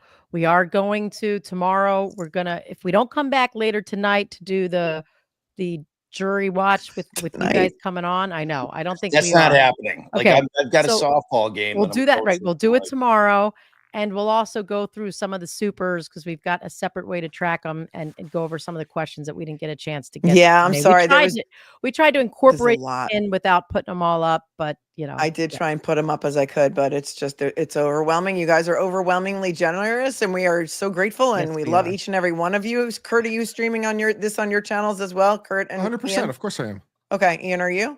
Yeah, in an hour I'm going to be going over the closings. So Nice. Cool. Yep. All right. Why don't I redirect then to you? Do you have your redirect set up so I can do that?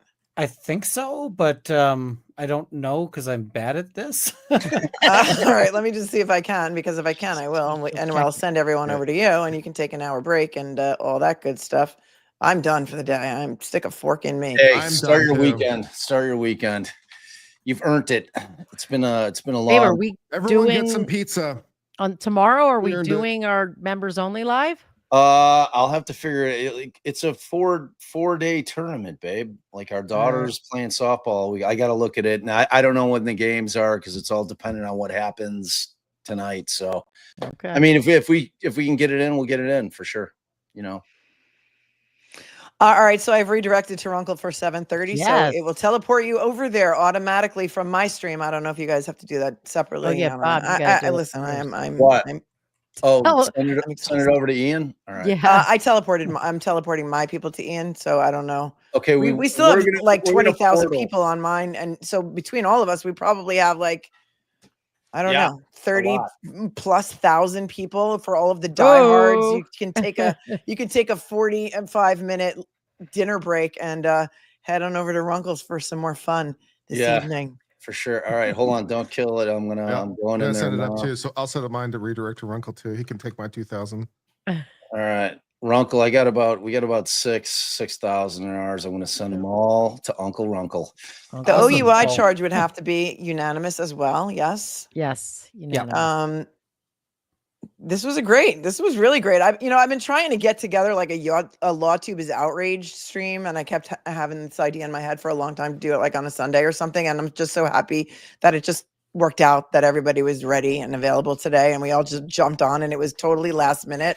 And spontaneous plans are sometimes often the best plans. So thank you, all of you guys, for coming on, and and for all of your viewers for watching on your channels. And I mean, thank God that there's worldwide interest in this case, because this should not be happening in 2025 in the U.S. of such United States of America. Scary. Not Scary. when we all have eyes and we can see the arm and Yeah. the lack of any bruises or damage, and that should have been the end right there. Yeah, the python is the state. That's Oy. what Oy. Andrew always likes to say. The python is the state. All right. Yeah, we love all our people out there. Ian, I sent everybody over to you. Have fun tonight. Don't work too hard. Kurt, have an amazing weekend, brother. It was a good hanging. Mel, thanks for having us. We love hanging with you. Yeah. Thanks. Peace out, everybody. Have a great night. We'll see y'all real soon. Say goodnight, See ya. Gracies. Bye, everybody. Bye.